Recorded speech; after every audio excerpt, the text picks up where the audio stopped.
fan free for all.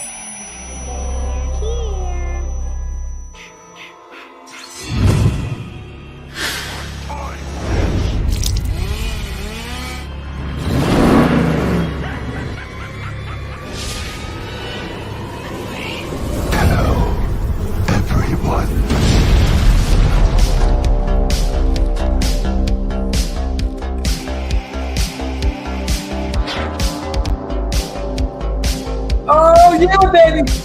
Get ready! We're rocking! It's a Friday night special, the Friday Night Fan free for all right here on Horror 365 live in Rome. We have a stacked show for each and every one of you out there today with special guests in the community, our killer guest today. But we're gonna break it down. I am your host, the mouthpiece of the Northeast, Jimmy J. Alongside, I know it's like, wait. Where's Swift? Don't you worry. Swift's coming.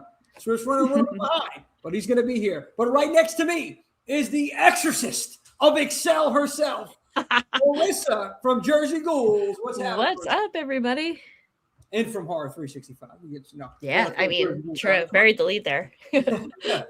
And then right below, this is wild. For the first time on the show, right here, video.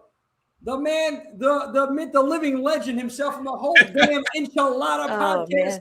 And those are some bad enchiladas. Mr. Slick Rick Poulton. Slick Rick. What is up, brother? What is up? Oh, man. Everything today, my blood pressure included, because I'm getting ready to hear some hot takes on Anthology Horror. But before we get to that, we cannot forget. Oh, I had to do it. I had to dig him up. I had to go under the fucking floorboards. And there he is. John under the floorboards. Love that setup, brother. How we doing? How's it going, everybody? What's up? It's been so long, John. It has been really long. It has been a long time. Yeah, and it's like this is a new you here, bro. I'm seeing the setup, the getup. Almost. We've got the studio coming here, hopefully within the next couple months. So we're feeling pretty good. Dude, loving it, man. Appreciate you taking the time. You, Slick Rick, today. Slick Rick the cat on the show. We didn't even introduce the cat. Yeah, cat's name again. I know. What's that? What's the cat's name again? I forgot. This is Girl Brutus. See, my cat, I had this cat for years. His name was Brutus, and then he died. And then we got another cat that looked just like him, and his name was Fake Brutus. Now, Fake Brutus has since passed, and now we have Girl Brutus. Girl Brutus in the building. Girl Brutus. After Brutus Buckeye. I always name my cats after like Ohio State things. Like I had a cat named Sloopy, a cat named but Brutus was like really close. So when he died, we replaced him with like lookalikes. So here we are. So Girl Brutus. She's 19 pounds. Oy vey. Very big. My God, nice. Garfield like chunky. That is hilarious though, because it's like every time you've gotten an iteration of Brutus, it's like instead of like it's like a bigger question mark, like et tu, Brute? Yeah. There it is. I don't know, man. Those cats might have some psychological disorders from this choice, though, dude. I'm just warning you. I mean, she's hanging right now. She's like, I mean, what's Girl Brutus's favorite horror movie? She does love. I don't know what her favorite is, but she does. She sits up here and like I got the 75-inch over there, and she'll watch everything with me. She loves horror movies. That's awesome. You can tell she's looking at that badass wall in the background. She's like, "Yeah, this is it. This is my collection." She's owning it right now, man. Owning it. But Girl Brutus, welcome to the show. I thought it was after Brutus Beefcake, the barber. But anyway, I'm happy to have you all here. There's going to be a couple others joining this fan free for all. This is what it's about today. It's been a long time since we did a fan free for all. And what this is, for those that are just jumping on, just tuning in, this is anything. Anarchy rules. We have a subject matter today, actually. So there's a little bit more structure here. We're talking anthology horror, and we're going to dive into some of those badass horror movies that we all love. And, you know, I wanted to give a warm welcome, though, to Marissa. Marissa from Jersey. Marissa's been with us for, I got to say, a little over a month now, part of the Horror 365 family. She came out to the show that we had, Jason Lives in Hell. And, my God, I was blown away with just everything that that you bring to the Aw. table for us. No, seriously, she's an incredible host. Thank you. She did just such a tremendous job with everything at that event. So I want to give you your flowers right now and introduce everybody Aw. to you. So Thank you. I am so stoked to be a part of the Horror 365 team. It is amazing. I am just so excited for all the cool things we got coming up, and I'm happy to be a part of all of it. And yeah, definitely check out Jersey Ghouls. We are a feminist, silly horror podcast, and I gotta tell you guys, those are solid podcast names. It is so hard to come up with good names, and you both have a slam dunk. So cheers for a really clever name, you guys. But yeah, because it is not easy. But yeah, so check me out at Jersey Ghouls, but more importantly, check me out at all the cool stuff we're doing over at Horror 365, everybody. So, and thanks for having me. I'm like starstruck to be here. Like, I feel like I watch and I type in like long-time listener. I'm starstruck. Listen, when you're on the show, I'm starstruck. I don't even know what to say. Oh, Marissa, thank you. No, you're the best. Thank you. And we appreciate you. And I want to give the floor right now to John real quick and Slick Rick. So John, talk to us about what's going on in the world under the floorboards. It's been some time. Oh fuck! I forgot that there were things going on. So we do have some cool stuff coming up. We're dropping our Mortal Kombat episode this weekend. For the previous one, not the one that we're going to watch next week in theaters. I got to do something really cool where I think the following week, if I have it edited in time, we have the entire cast and crew of Devour. As far as so like it was really cool because I've been a huge Butcher Babies fan my whole life. So like to be able to interview Heidi and Caitlin came back to the show and we got to talk to the writer directors and like everybody that really kind of made that stuff happen. So like I'm really excited for that episode. It's absolutely hilarious. And everybody's super loose. We had to move back some of the stuff for the short film coming up, but that's just based on location and I had to do a rewrite to make some stuff work. So that Seed and Spark and or Kickstarter is coming soon. And I'm just thinking about the award show, man. I'll be honest with you. I'm already thinking about this year's award show. No, dude, I'm thinking about your award show this year because man, last year it just superseded my expectations. John, I knew it was going to be good, but goddamn. You guys did an incredible job, man. I appreciate it. Yeah, and I'm looking forward to the new projects coming up, man, because that Ember, I cannot stop talking about Ember. Just your film, your short film. 5,000 views now, which is really rad. So also like straight up, like thank you for letting us platform it on here and thank everybody who's watched it. I'm glad everybody's really like enjoyed it and like received it really well. Like that means a lot. Dude, it's well deserved. I'm sorry, is that the movie that it was in the restaurant and things, right? Yeah. Okay, cool. I seen it too. I really dug that, man. That was you made that, right? Mm-hmm. I was the writer. That was good stuff, man. I appreciate that. So much going on in our live chat on the Instagram. I don't know who's who and what's what half the time. I just remember seeing that come up, and I immediately went and watched it. I really liked it. That means a lot, man. I really appreciate that. Mm-hmm. I'm excited to. This next one, I think, is going to blow that out of the water by like a lot, though. That's a lofty goal because this was really good. Yeah, I'm telling you, man. I'm waiting. I'm waiting, John, because like what Rick said, it was a damn good short.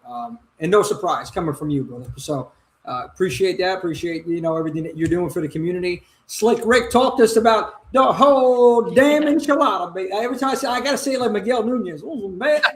Yeah, and you know what? Funny story about Miguel. Like, I'm a big Part 5 fan. That's where I got the idea. And when I started doing this, I'm into wrestling, I'm into music, I'm into horror movies. So the whole enchilada covers like everything, So I was like, well, the whole damn enchilada, we'll go with Miguel's thing. And when I started doing the podcast, I wanted to talk about everything, but if I was talking about anything but horror, nobody cared. So it's kind of, went to a full horror thing, and we dropped kind of we're working on a wrestling project, but it's a whole nother thing that'll come later. But I met Miguel, and as soon as he heard the name of the podcast, he was like, dude, I got to be on it. He gives me his cell phone number. And I'm thinking he's like full of shit. I was thinking it was a fake number. He was just fucking around. But it was a real number, and he came on. And the funniest thing is when he came on, I was, Leslie Hoffman from Nightmare on Elm Street. She was the hall monitor. Yeah. Okay, no running in the hallways. So she was going to do an interview with me to promote an appearance she was having in Cleveland. But because she has a hearing problem, she didn't want to come on live. And, so I had her I did a pre-recorded thing with her, but I used the same link that I used for the live show. So Miguel just pops in like out of the blue on that, and I'm not promoting him as a guest because I'm still not sure he's going to come on, So I'm like, well, I got a special guest to come on, maybe, So earlier on in the day before the live, I'm doing an interview with her, and then he just pops into our thing, and I'm like, oh, well, since he's here now, he's definitely going to come on later, right? Because why else would he do this, So now I announce that he's coming on the show, and I start advertising it. We only do an hour show, so the first 15 minutes he ain't there. Second 15 minutes he ain't there. Okay. I'm like, oh, dude, he fucking ghosted me.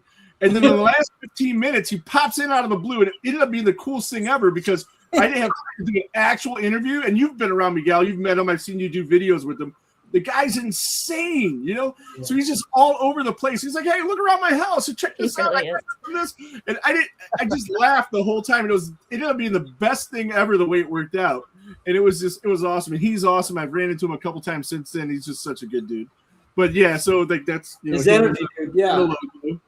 That's him. Miguel's energy is second to none. I want to say, just Miguel. It's infectious. When I met him for the first time, I knew when I entered the room, it just you just gravitated towards him because of that, and he's just so energetic, and he has so many stories. With Jimmy J energy and Miguel Nunez energy in the same place, that has to be that's a wild time. That's a lot of electricity when we had him on the show. It was just that's it. I'm surprised the show continued. I mean, just with him. Exactly. Yeah. No, he's amazing. Yeah, he's an absolute. I have to gush. He was so sweet. I did a panel with him a couple years ago, and I went up to introduce myself, and my daughter was in my hands, and he was like, "Oh my God, hey!" And he said he was so cute with her, and then he when I saw him later, my daughter was like, "Oh hey, it's my friend," and she was sitting playing Duck Duck Goose, and he sat with her and played Duck Duck Goose with my daughter. No! He was such a sweetie that whole weekend. Oh my God, just an absolute sweetheart. If he happens to ever, just what a cool guy. Well, the first time I said Miguel, and because I see people going, they were waiting in line to see like Tom Matthews, and it was Linnea Quigley, and I said, "Oh Miguel," I said, "We got to do the ooh baby." He's like, "Hell yeah!" He jumped up, we did a little ooh baby thing going, and it was amazing, man. Just chatting with him, just love that guy, man. Great, just so down to earth. Gave us a shot, came on the show too. Same thing like with you, Rick. So. It's a good time to make up. But right now, I got to introduce two more people added to the madness this Friday night free for all. Brendan from Terrific Podcast and Melissa Slasher Queen herself. What's going on, guys? How we doing? What to do, baby? I'm good. How are y'all? Oh, better now that we got everybody here. We got you here. We got Melissa here now. Melissa, how you doing tonight? What's happening?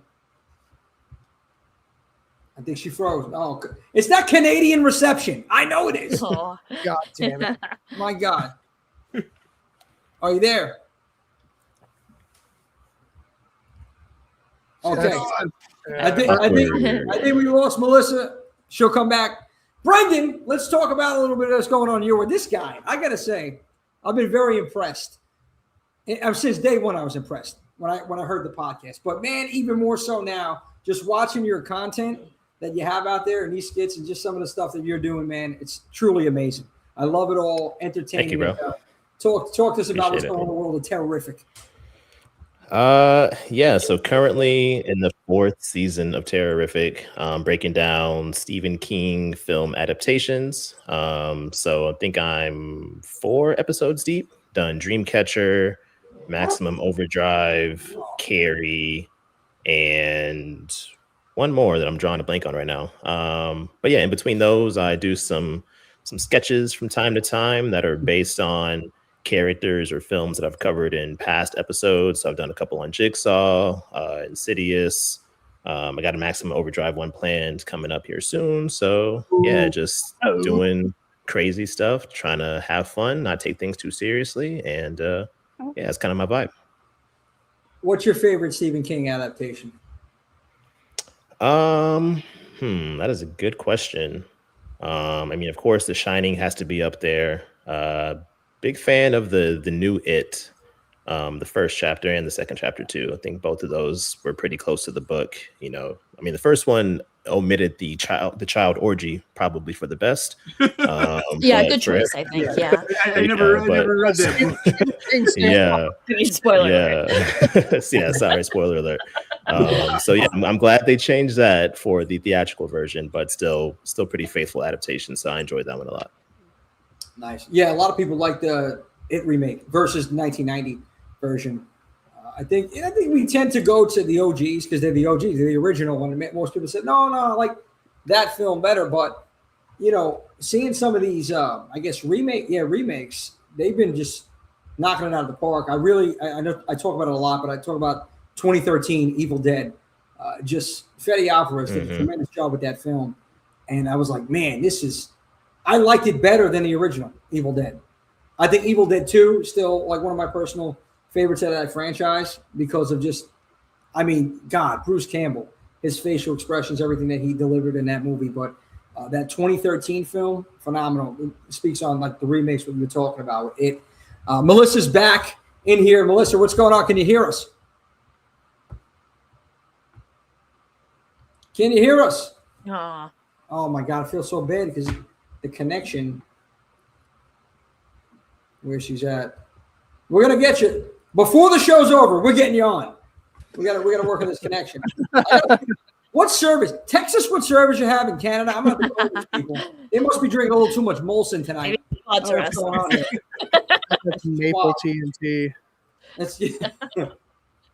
Oh my goodness. All right. So I want to go to the chat real quick before we get into Anthology Horror. Yes. Check out what's shaking and baking in the chat. Chris Styles. Chris, what's happening? Check him out. VCR Redux. He's on every night that we're on Wednesday nights. But Chris does a phenomenal job with that. Really enjoy his show as well. Shout out to Chris Styles. Swifty Sent in the building. He's going to be on the show shortly. Swift's just run a little bit behind, but he'll be here shortly. Tony, what's happening, Tony? Tony Swift's not here, bro. Hey, say hi to I'm us. there. You're here. You're just omnipresent. Oh my gosh, that's talent right there to be able to chat and be on the live stream. Holy cow, man. Nemo. I would be like, Chris is the best. Like in mine. He's moonlighting right now. Nemo over here, man. Just at work, always supporting us, always showing us some love. We love you, Nemo. Thank you so much. Make those cocktails strong tonight and tell them to tip their bartender because you deserve it. Okay, Rob Humphrey. It's 9:01. Thank you, Rob, for the update. Yeah. Where it's 9:01. Where is your killer crew? Well, we're right here. Come on. We're running a couple minutes Mama behind. Swift. Mama Swift. Mama Swift is the best. She's always posting my everybody's favorite. links. She's the best. Facts. When do we get her on the show proper? Come on, I've been Mama Swift. pushing for it. Do I Please. sign petitions? Do we need a petition? Oh my gosh. go around She's the real celebrity. It's ridiculous. Yeah, the numbers would go through the roof if you guys ever got We'd her. go on. viral, 100%. Both Yeah. Swift and Jimmy, if I'm not on the same episode that she's on, I will fight both of them. And I We'll don't have even, 1,000 people in here. I don't even care that Swift would kill me. Like I feel like that dude would punch me and I would fucking explode, and I would still. For sure. Yeah. He's You're like a all Mike straight Tyson on character. valid. You don't, yeah. I just got an image of like Ready or Not when they just exploded. That's it. Oh man, Dude, also, Jimmy, before we get started, I got to say something to Brandon because I've actually not got to say anything to you in like semi-person before. When I listen to your episodes, I get so fucking jealous. First of all, your content's great. If you haven't listened to Terrorific, it's fantastic. I just subscribed to what Thank we're you, bro. doing this year. And I get so upset Appreciate with it. you every single fucking time because your voice is so buttery and smooth, and I sound like fucking Charlie Day. And I'm like, God damn it, dude, this guy has everything. So fair. He has fucking everything. you're on the So money with fair. that. Yeah, Brandon, that's really Thank you. fair. You make the rest of us look ridiculous. What are you You doing? You I know, just know, kidding. my voice didn't always sound like this. I guess I'm growing into it. It used to be really like nasally and just real dorky. So now that I'm 35, I guess I'm finally got a love mature it. voice. Oh, so I got like 2 yeah. more years, or like, I guess you like grew into your balls or something. I mean, those two, you know. Yeah. It's a whole different show. So Melissa did mention that she's using her phone data for kudos, and has no Wi-Fi. So in her defense, she's gonna try though. She's gonna keep trying. And I have Okay. no idea what kudo is, but Okay, thank you. Oh yeah, I gotta check this out, man. Yeah, call us. Let us know. Yeah, Melissa, let us know if we get on. I don't know if she's coming on. Brandon, I gotta say though, man, I got Boys to Men vibes when I listen to the podcast. All I'm hearing Boys to Men. yo, girl, you know I love you. That's I got those vibes, man. But you got that. You got the voice. Respect. It's soothing. It's soothing. And I'll tell you, it takes a lot for me to listen and stay engaged because maybe undiagnosed ADHD, whatever it may be. But dude, you're one of the few people that I can sit here and I can listen to when you're talking, and it's fucking soothing, and you know. And I appreciate give you that. credit, man. Good stuff. I was turned on. Brother brought it to fucking Hey. Hey, Oh man, Terrific After Dark coming soon. Let's go. that's it. That's it. That is an insane title. It really works, yeah. And then we're gonna tie you up. I can hear it now, man. Oh yeah. Oh, Brother, man. that is OnlyFans. That's not even Patreon content. You know. That's not it. It's OF. That's it. Oh my goodness. Melissa, are you with us? It's We got a word. We heard That's something. progress. We got Yeah. progress. Yeah, She's- yeah, we got a word. Happy birthday. I want to shout out Melissa. It's her birthday today. I know you can hear us. Happy birthday, Happy Melissa. Simon. birthday. Happy birthday. Oh my God. Oh man, do we have it? Do I Now? still have it? Yes. Here we go. Sort of. Hey, got it. It's a birthday. Let's go. Hey. We're hey. sick, bro. I know she can hear us in here. She definitely, yeah. She's probably like, oh, yeah. Honor in the chat. Service is Jack, but she keep coming back in the back. Anyway, I'm dropping it. Bars. This I got more balls than Ireland, baby. Let's go. Oh my gosh. That was like watching the first boss that Eminem fights in 8 Mile. That was so fun. Thank you. here. Notice that this man did not have his hands up. Anyway, that's it. I'm I done. had my internet disconnected because I'm not working right now. I heard it. Okay, no worries. I hear you're coming in slowly, but we wanted to wish you a happy birthday, and you're going to join us on the show. Just stick around. I think we got Tony also. Tony, what's up, buddy? How are you? I'm good. Hey, thank you for joining us, Tony. I appreciate you, man. Thank you. Yeah. You ready to talk horror? Oh, hell yeah. Okay, good stuff. Good Tony was stuff. on our giveaway show the other day. We did a. I still have the prize here because I haven't mailed it out. But we did a giveaway for a signed Tom Morga figure. He came on and participated in that. I seen that Nice. episode. That was good stuff. Yeah. Mm-hmm. Tony joining the conversation. Tony, I'm gonna mute your mic a little bit. I'm gonna mute your mic for now because I hear a lot of feedback. But when it's your turn to talk, we're gonna pop your mic right back on, brother. I appreciate you. All right, you stand by. There's a lot of feedback from Tony. Okay, here we go. Go to some of the other people in the chat. Greg Brewer up in there says hi, Swift, but Swift's not even here. Greg, where is Swift? I don't even see Really, him. I'm sorry to get offended. Yeah. He's trying to summon him. Swift, come on the show. That's enough. I know that is a call for our real hero. Oh man, this has been the longest week ever. I can't believe it's only Wednesday. Yeah, thank you, Rob. Yeah, we were not on. Don't scare me, Rob. What a time to be alive. Marissa's got the pen ready to take some notes. Mike's in the building. Yes. Oh, Mike stayed up past his bedtime. So That's proud it. of him. Hey, Mama Swift. Hi, Mama. Hey, what's I up? love you. Dustin, what's happening, Dustin? Mike Bragg. All right. Mike Ricci in the building. Happy Friday. Nanette. And Mama Swift, of course, always popping the links up there. Always. There's under the floorboards. Thank you, Mama Swift. Enchilada. The Oracle, the fantastic Oracle. I'm using voice recognition. I apologize ahead of time. Okay. Brendan, you're pulling double duty here too. Look, Terrific Podcast in the building. Trying to be like Rick, you know? I can do this. That's it. Guys are just amazing. I don't know where you get these powers from. It's Can do it. long walk is the long walk off a short pier. Oh, boy. Bro, don't get me started on this. Why'd you have to Oh, trigger me man. like this, dog? It's gonna be a We whole got- other show if we're gonna duke it out over Stephen King. Man. Yeah, let me mute myself before I go too far. Swift out here, like throwing out the spike strip. Like, we're gonna stop before we even get to fucking anthologies. Like, here's the real problem. Let's talk about it, Brendan. I know this is something that's really weighing on you a lot, and this is like a therapy session in a way for all of get us. it out. Yeah, this is gonna be a little. You're in a safe space.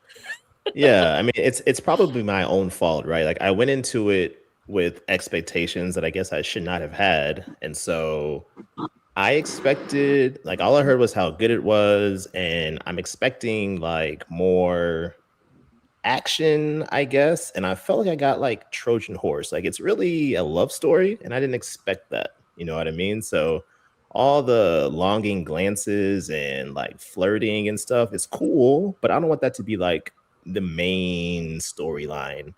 Like, the walking and all that shit just really seemed secondary because all I saw was these dudes flirting, which cool, but give me something else besides that. You know what I mean? And so by the time I got to the end, what movie are we talking about? The Long Walk. I Brokeback absolutely loved Mountain. it. I thought it was one of the greatest movies I ever seen in my life. Really? Yeah. I mean, yeah. Like I said, it's probably my fault. My expectations were a little bit different. I mean, I hadn't read the novel. It's one of the ones I haven't read from Stephen King. And so just hearing about how good it was, and I expected more horror, more death, I guess. Mark I mean, Hamill it was there. amazing in that. Not so much in a movie that we're going to talk about later. But Mark Hamill was so good in that. I know I absolutely loved that movie. Yeah, acting was great. Year, and I forget that there was the two leads. The black dude, I think he won our best actor for the year. I can't remember the cat's name, but yeah, so good. Yeah, I think it did seem like they might have been flirting with each other a bit, you know. super flirty vibes. They were definitely in love with each other, and I wanted more than that personally. So that's just where I was. What were you going to say, Marissa? I seen you. Yeah. I think these are both really hot takes, and I like it. I also think there's definitely that reading to the film, but to me, it just even seasoned it even better with thematic relevance. Like, I think it took a little, like, to me, it wasn't a distraction or a problem. And I by no means thought it was like one of the best of the year. To me, it was just pretty cool. But and when you talk about Stephen King adaptations, you can do a lot worse. But you know, I liked that part of it, so it didn't bother me. You know, I think adding that lens in this moment is brilliant. I gotta say, I'm with you, Brendan, on this one because I wanted more. I'm like, okay, we're on this walk. Like, I thought maybe something was going to happen where they get off the course and they're being maybe chased by I don't know, something happened, something interesting, and they're running through the bayou, the jungle, whatever the hell's going on, and I just this is what we're on, and one by one people are dying, they can't make it. It's like, all right, it just didn't deliver for me. It didn't deliver. It was just called it the long walk. It's not like he called it the dangerous, crazy things are going to happen walk, Jimmy. What'd you? I mean, they didn't trick you. What did you expect? That was definitely implied. That was definitely implied from a story. Exactly. Like, all the interpersonal relationships, I mean, that's great for character development and all that, cool. But also with the Stephen King name attached, I know he doesn't only write horror films or novels or stories, but still, like, I expected more of like a fear factor or just like a holy shit, like that's happening. And there were a few moments from time to time, but for the most part, it was just about the dialogue and how they're bonding with each other and how they're feeling and all that stuff, which, again, if I had that expectation to begin with, I wouldn't have minded it, but I expected something different. So because of that, I wasn't vibing with it. For me, it was a grown-up version of the other Stephen King thing. Oh my God. With the kids, with Stand By Me? Stand By Me. Yeah, it was really faithful to the story, though. Like, it was like, I never read the book, but it seemed like a grown-up version of Stand By Me, and I loved Stand By Me. So yeah. So I do want to ask a question to because I haven't watched The Long Walk yet because I've been putting it off. Spoilers. So like, I'm not worried about it because I'll probably they walk. They all walk in. Like a walking. But I am really curious, just based on what I've heard everyone talk about so far. So I think like a big issue that there are with a lot of the Stephen King adaptations, and Brandon, I'm sure you've seen this with how deep you're in it right now. Like you are deep in the shit in this season. Like Shit. We're gonna talk about the shit later. Do you think that maybe they were overcompensating for the fact that a lot of the issues that I think Stephen King movies run into is when you compare the book to any of these given films, there's always these interpersonal relationships that they just like can't cover. There's side characters that they can't cover. There's all of this stuff that they can't cover in a 90 to even 2 hour film, because again, like you watch like Needful Things, and Needful Things is 3.5 hours long because they had to make it into a series because of the way he cultivates these stories. Do you think, and again, this question's posed to everybody, do you think that that was something that maybe they were trying to do the opposite of? Because I think in a lot of films past with Stephen King, it's always get to the story, get to the next point, get to this, that, and the other. Whereas this one, they were trying to lean on the other side of that. Yeah, I mean, I hadn't thought about it like that until you just mentioned it, and I think that's a very, very valid point. Yeah, typically as other movies, and they're more geared towards the monsters or the vampire or the demon, whatever it is, and the people and their relationships and how they're reacting to things come secondary or tertiary. And yes, I mean, they definitely could have been overcompensating for the long walk. But again, I haven't read that novel. So Marissa, I think you said it was pretty faithful to the story. So, you know, yeah, but you know, I guess if I read the novel, I might not like it. You know what I mean? So it's just when I'm reading Stephen King, or if I'm watching Stephen King adaptation, like I like that the monsters or the antagonist is at the forefront, and I'm seeing violent shit. I'm seeing a killer clown rip a kid's arm off. You know what I mean? Like that's what I go to Stephen King for. Yeah. And so with The Long Walk, it just wasn't that. And I don't watch trailers for any movie, so I didn't know like what to expect. So all I knew was Stephen King's attached to it. Stephen King writes horror novels. Give me something scary, and it wasn't that. Yep. No, and I think that's, go ahead. I was just gonna say, I think that's why the best adaptation that we have of his films is Misery, because in Misery you only have to focus on really making two characters stand out. Whereas like you don't have to develop the world in the same way that you do for like all of these other films and all these more like grandiose stories. Because again, like you even go back to like, you know, the original It, they had to put it on 2 fucking VHS tapes because they couldn't fit thing into one film, you know? Yeah, no, 100%. I agree with you. You're both valid points. When I think of King, I want to see that. I think of like The Mist. The Mist is one of my favorite Stephen King films. Just, you know, they changed the ending. Ending was because he didn't write an ending. well, he was like, "Hope everything works out." By the way, yeah. Well, at least in the movie, they were like, "By the way, everyone's dead, but everyone's fine." So. I think I agree with you guys to an extent. I think what King does well is build entire worlds within each story. And that's incredibly hard to translate. And I'm going to die on the hill that the Stand miniseries is the best Stephen King adaptation from 1994, not that garbage one that came out recently, because it really does capture the entire world of the story. And that's, to me, his opus. But I just think that at the end of the day... Word up. What? I said, word up. Yeah. At the end of the day, I mean, we could talk Gunslinger later. It's basically like he creates worlds, and it's really hard to translate that onto the screen and still make it the exciting monsters that people want. So I think that's why they struggle so much. That's just my 2 cents.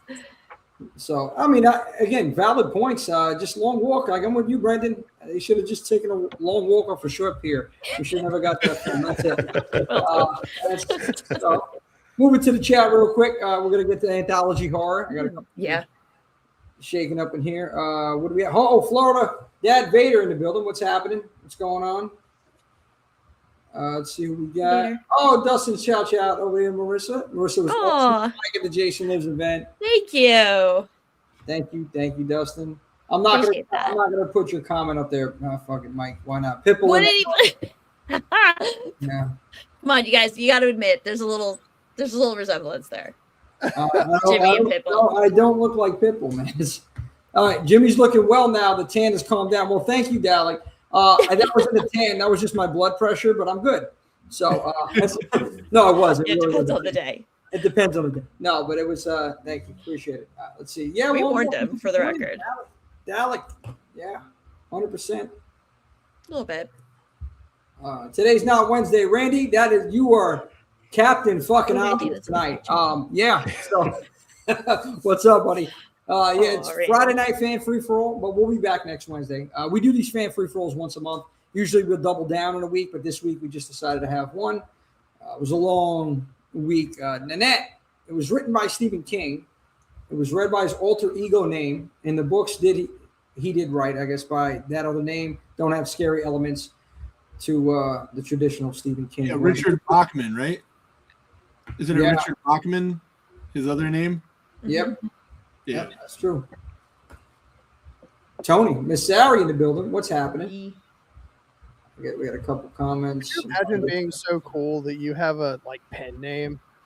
Like you're too famous. So like you need to write another book that's not under my own name to make sure that you're still that good. Ooh, Dalek, I'm halfway through it. Yeah. Dude, the new Running Glenn Man. Powell, I watched the first 5 minutes and I had to cut it off. It was it was terrible. It was terrible. I will watch Glenn Powell stare at a baseball game before. Speaking of Stephen King, Stephen King is like the biggest baseball fan, biggest Red Sox fan in the world. And when the Indians were really good back in the day, he bought tickets for the Indians behind home plate, and I actually sat next to him at a game. Did you really? Stephen King at a game. What's that? You sat next to Stephen King at a game? Yeah. That's amazing. At an Indians Red Sox game. I'm a big Red Sox fan too. But Rick, your service is not coming up. We're losing. Yeah. Sorry, we're going through a tunnel. I'm a Yankees fan. I'm a Yankees fan. Rick, seriously, a bunch of Yankees fans in here. Hey, well, your Knicks beat my Cavs, knocked them out of the playoffs. I'm still rooting for you guys. So let's go, hey, thanks. And we're a hard team to root for right now. So I give you. No, it's an easy team to root for. These guys are great. I love all the fan videos. I sent Jimmy and Swift a couple of them that I found. Yeah, that dude was nuts. He was like about to losing 6 to the Spurs, though. Awkward. I can't wait to see who the sacrificial lamb to the West is. Because it doesn't matter who comes out of that series, brother. Knicks are taking it. The Knicks are taking it. Knicks in 6. Okay? Remember Suns and they said Suns and I don't know. Knicks in 6. I'm See, Jimmy's got that like childlike sense of whimsy. That I really that's what makes it so beautiful. That's why I'm rooting for the Knicks. It's so fair. The spirits of fucking Patrick Ewing and John Starks are coming. I know, seriously. You deserve it. You deserve it. 1999. We need to win. Okay, and Rick, next time you're on the show, I want to see an Aaron Judge jersey, please. Yes, least you could do, please. I'll be wearing a Stephon Castle jersey next time I'm up in here. What? I said I'll be wearing a Stephon Castle jersey next time I'm up in here. Yeah, I'm gonna wear a Latrell Sprewell and choke you out. How about that? Joke's on you. That really escalated quickly. No.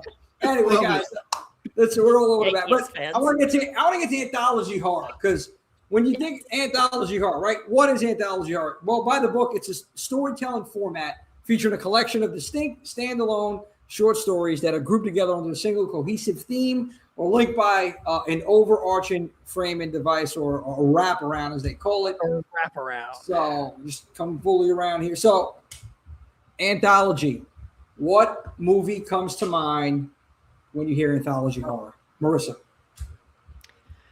This is like the White Claw of answers, and I apologize for being so basic about this, but it's fucking Trick or Treat, man. Like it has redefined the anthology. And listen, I'm a girl whose number 2 is Cat's Eye, so I know a thing or two about crappy, obscure anthology films. Like I love them in horror. It's a favorite subgenre of mine too. But man, Trick or Treat has like reestablished horror for me in a time when we were desperately needing it. So far and away. How about you guys? Who's Rick? I think you're next to me on my screen. Oh, but the first thing that comes to my mind if I think anthology horror is Creepshow.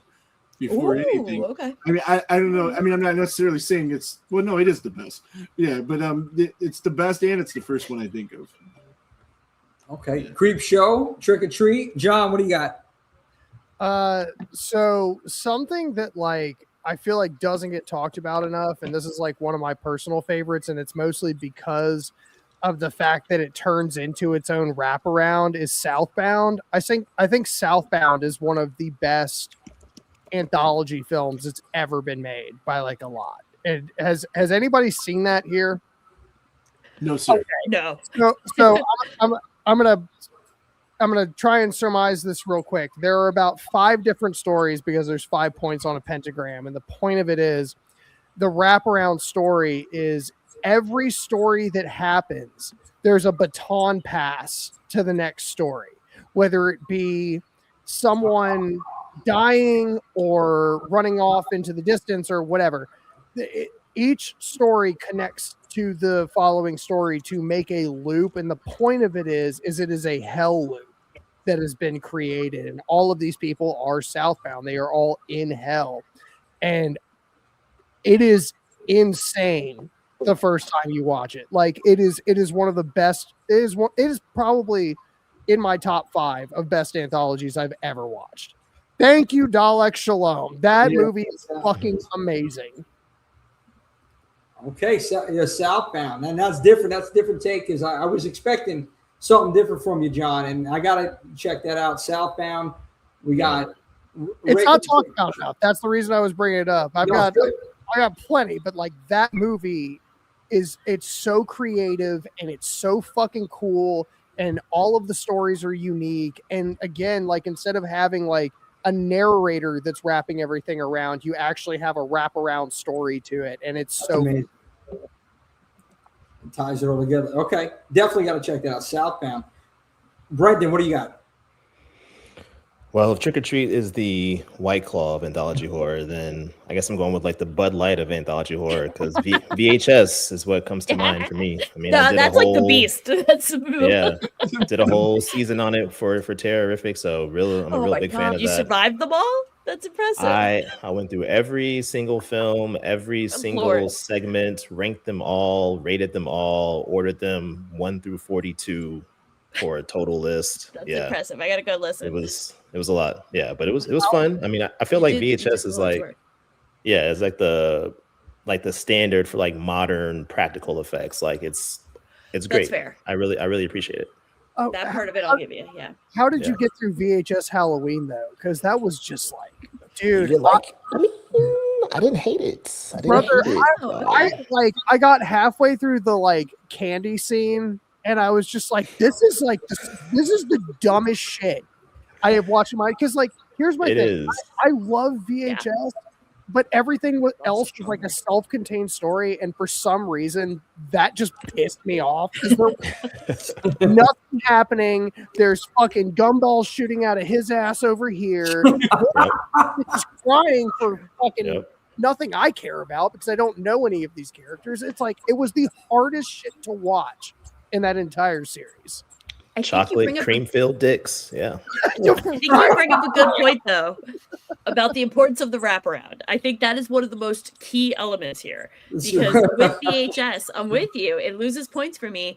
A, because it's inconsistent, because you got to rate it on that scale. Like, if you have one banger in there, but then 2 or 3 duds, it gets murky. For VHS, I feel like the wraparound, and it wasn't as consistent. Like, that first one, mind-blowingly good, and then you're like, the first 2 were bangers. I'll give it to you, but then it nosedives. But yeah, no, solid choice though. Love it. I love them all so far, and we got to go with Tony. Tony, what's your go-to anthology horror?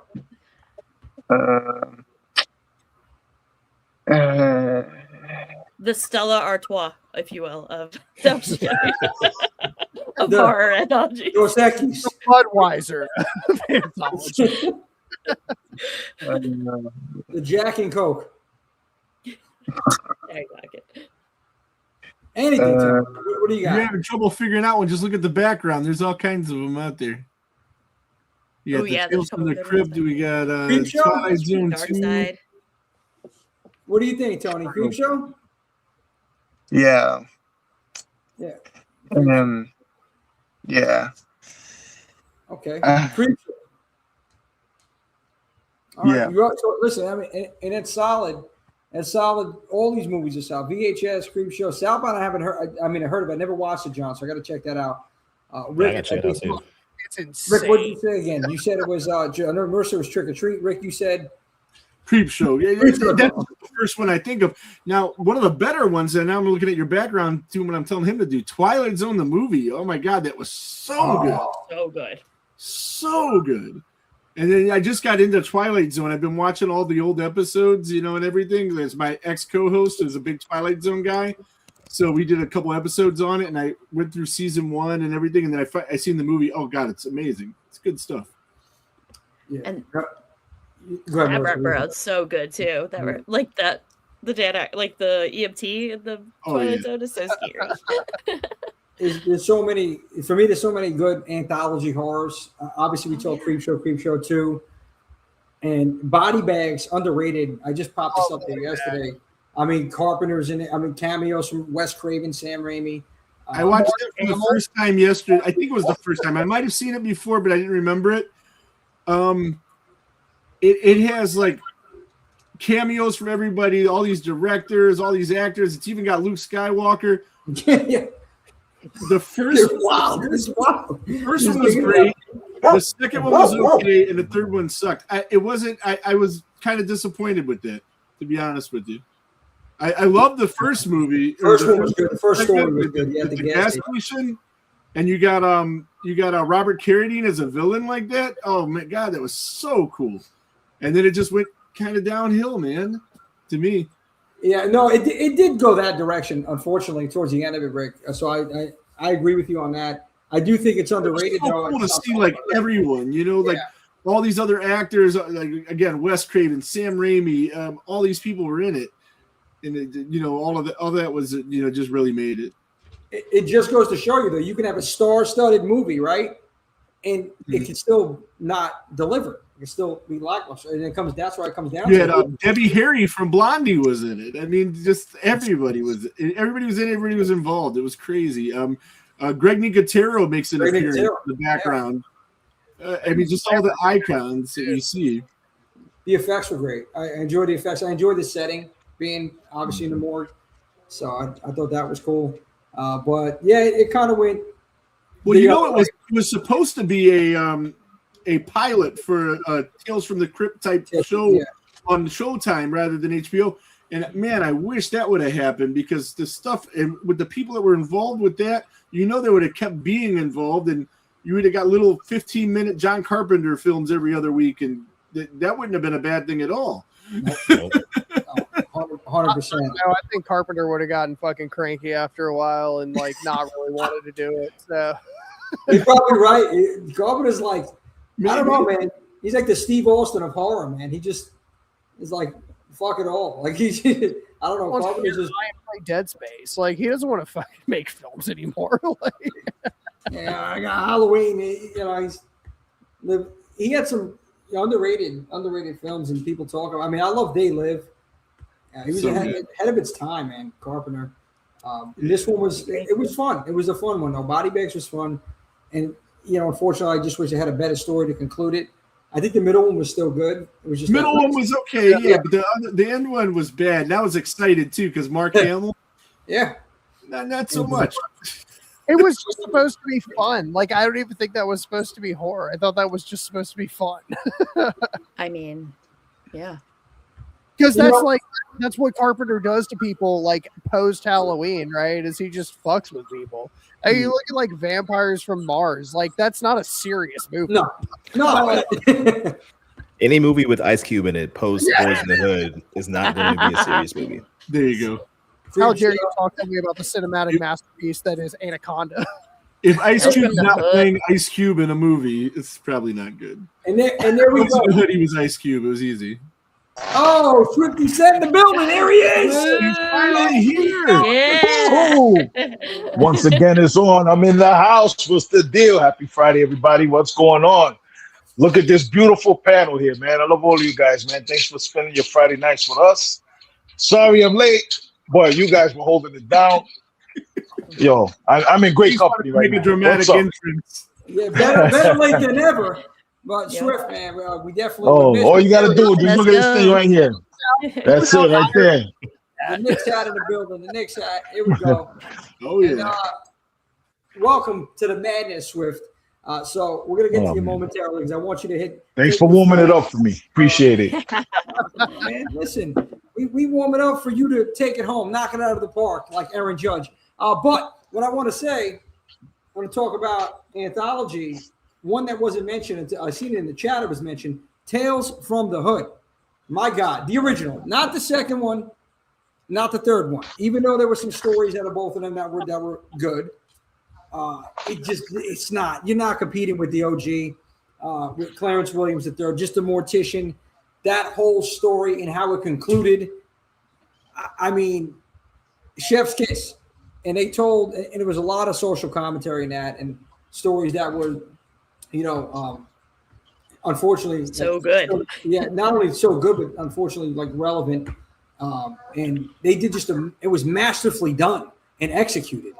And the performances, the acting, I just can't speak enough good things about that film. And I think it was the conclusion of it, man, that just really just sent it home, where you realize, okay, they're in hell. And again, Clarence Williams, that performance as the mortician, and the shit, his eyes and his delivery, man, I loved it. And I remember as a kid, that always got me. It was him, that character, Mr. Sims. I was hooked. I was hooked on that. And I love the fact, and the reason I love Anthology is because you're getting a little bit of everything. You're getting multiple stories in one movie. So, you never know what the next one's going to be. And it could be something completely different. And then if it's done well, like it ties everything around, like the stories, like even Tales from the Dark Side, you see the kids about to get cooked, and another one. And then at the end, we see that conclusion of it. So I like how they tie it all together in Anthology Horror films. And Tales from the Hood was, if I had to go with anyone, that's my favorite, honestly. That's because it's the most watchable for me. But Swift, I want to give you the floor right now, man. Talk to us. Anthology Horror. Welcome to the show. Welcome to Fright Night Friday right here. Friday night fan free for all. Tell us what comes to mind. Anthology Horror. Well, when I think of Anthology Horror, I think of all of the titles that each and every one of you on this panel said. You guys came swinging for the fences. You guys are swinging for the fences right away. But I'm going to tell you one. It's not my favorite, but the ambition behind the concept. Hey, third time's a charm. I'm outside. Happy birthday. Welcome. She's spending her birthday with us, man. How special are we? Let's do it. Man, nobody can't tell me nothing now. Yes. Welcome. Getting all sad because I was like, I want to hang out with my favorite people, and I'm like, I can't. And then you know what? I'm sitting here. I'm gonna try something. I'm gonna go outside. Oh wow! It works. Yeah, there you go. It looks like a creepy environment over there, man. It's very. Yeah. You're good. You're in the car. You're safe. You guys a video of my backyard. I love my backyard. It's like horror ideas for movies and shows. It's creepy. I just feel like Seattle's gonna grab you from behind, pull you in the back. Right. Don't worry. We got your six. We can see behind you, so we got you. Don't worry about it. I mean, if that happens, no ghost face. Canada. Yeah. I said, if somebody takes her, who the fuck do we call in Canada? I don't know these numbers. Yeah. That's such a good call, dude. Somebody Google it. Who do we know in Canada? Well, Brendan, I like horror. Let's get Brendan and Sam up there. We got our life of horror up there. Different province. That's it. Yeah. All right. Well, Melissa, we got Gigi up there. Yeah, Gigi. Which don't say Yeah, you can't even say that though. I almost got shanked virtually by Gigi. I called her a Mexican Canadian, and she got Oh yeah. She wasn't having that. She says I'm Mexican. But speaking of Gigi is the queen of anthology direction. She directed so many dope anthology films: Satanic Hispanics, Mexico, Barbaro. And the film that I was going to talk about, the film that I started to talk about, that it wasn't the best movie, but it was, as far as ambition is concerned, I'm going to talk about ABCs of Death. That's what I was talking about. And Gigi directed one of the segments in ABCs of Death 2.5. So Gigi is pumping out content with these anthology films. But anybody that doesn't know what the ABCs of Death is, anthology film, very ambitious. Each segment has a death by a different letter, pretty much every letter of the alphabet, from A to Z, and each installment in that anthology film is a death by a death started with each one of those letters. So all 26 letters of the alphabet. Ambitious project. It's not the best one, but it's cool as hell. And I say, everybody, go check it out. Even if you don't make it through the whole thing, which I know you will. If you know how you will. It's an ambitious attempt.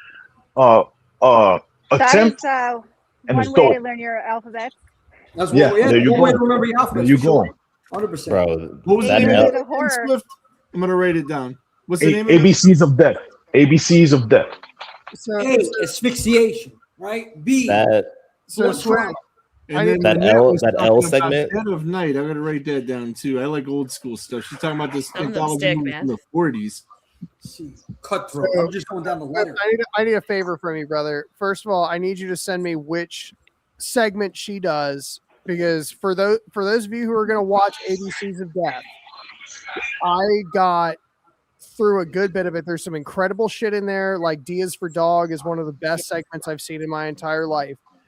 There is some stuff in this film that is completely unacceptable. Like as filmmakers, as storytellers, I literally had to put it down, and it's not because of the gravitas that they were trying to put through.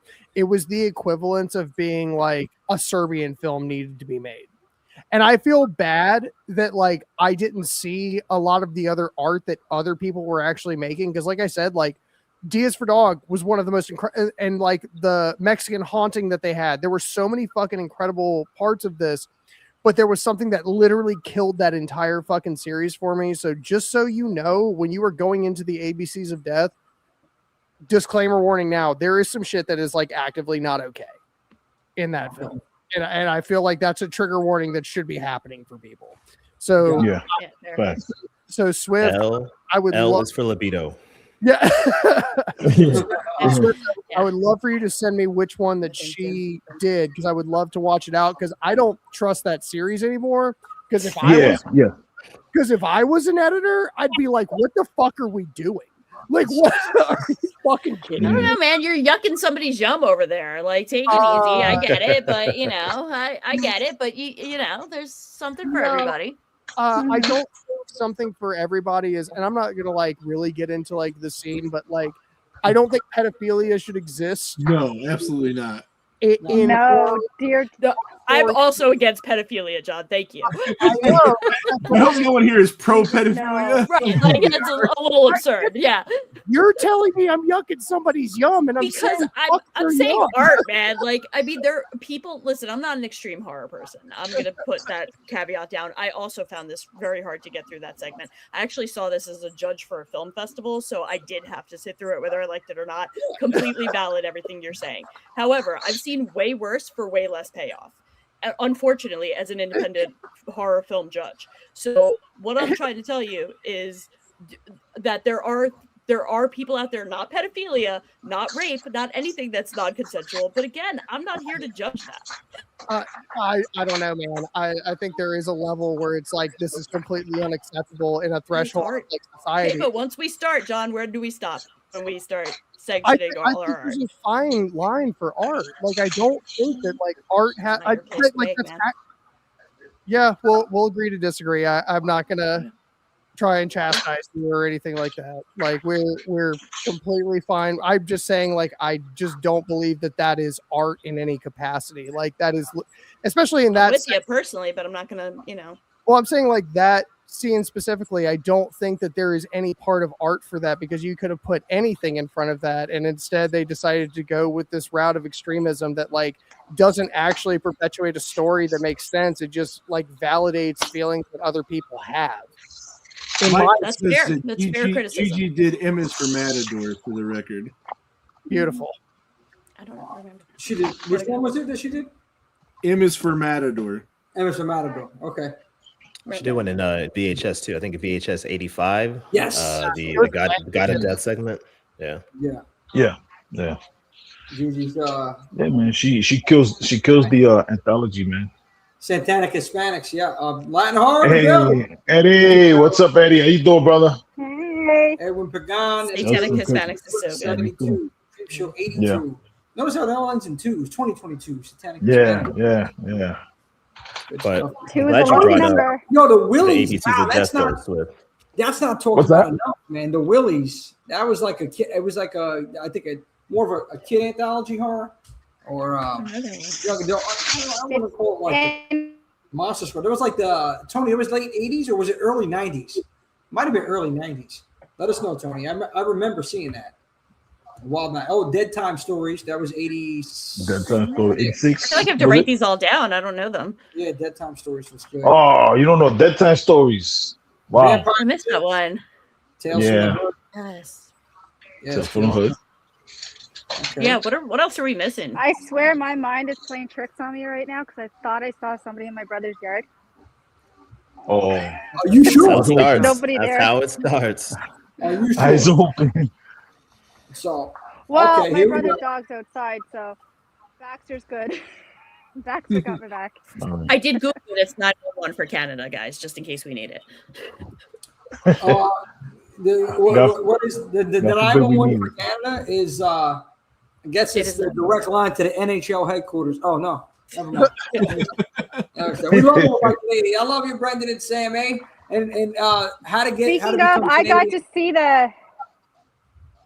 to see the Stanley Cup last year.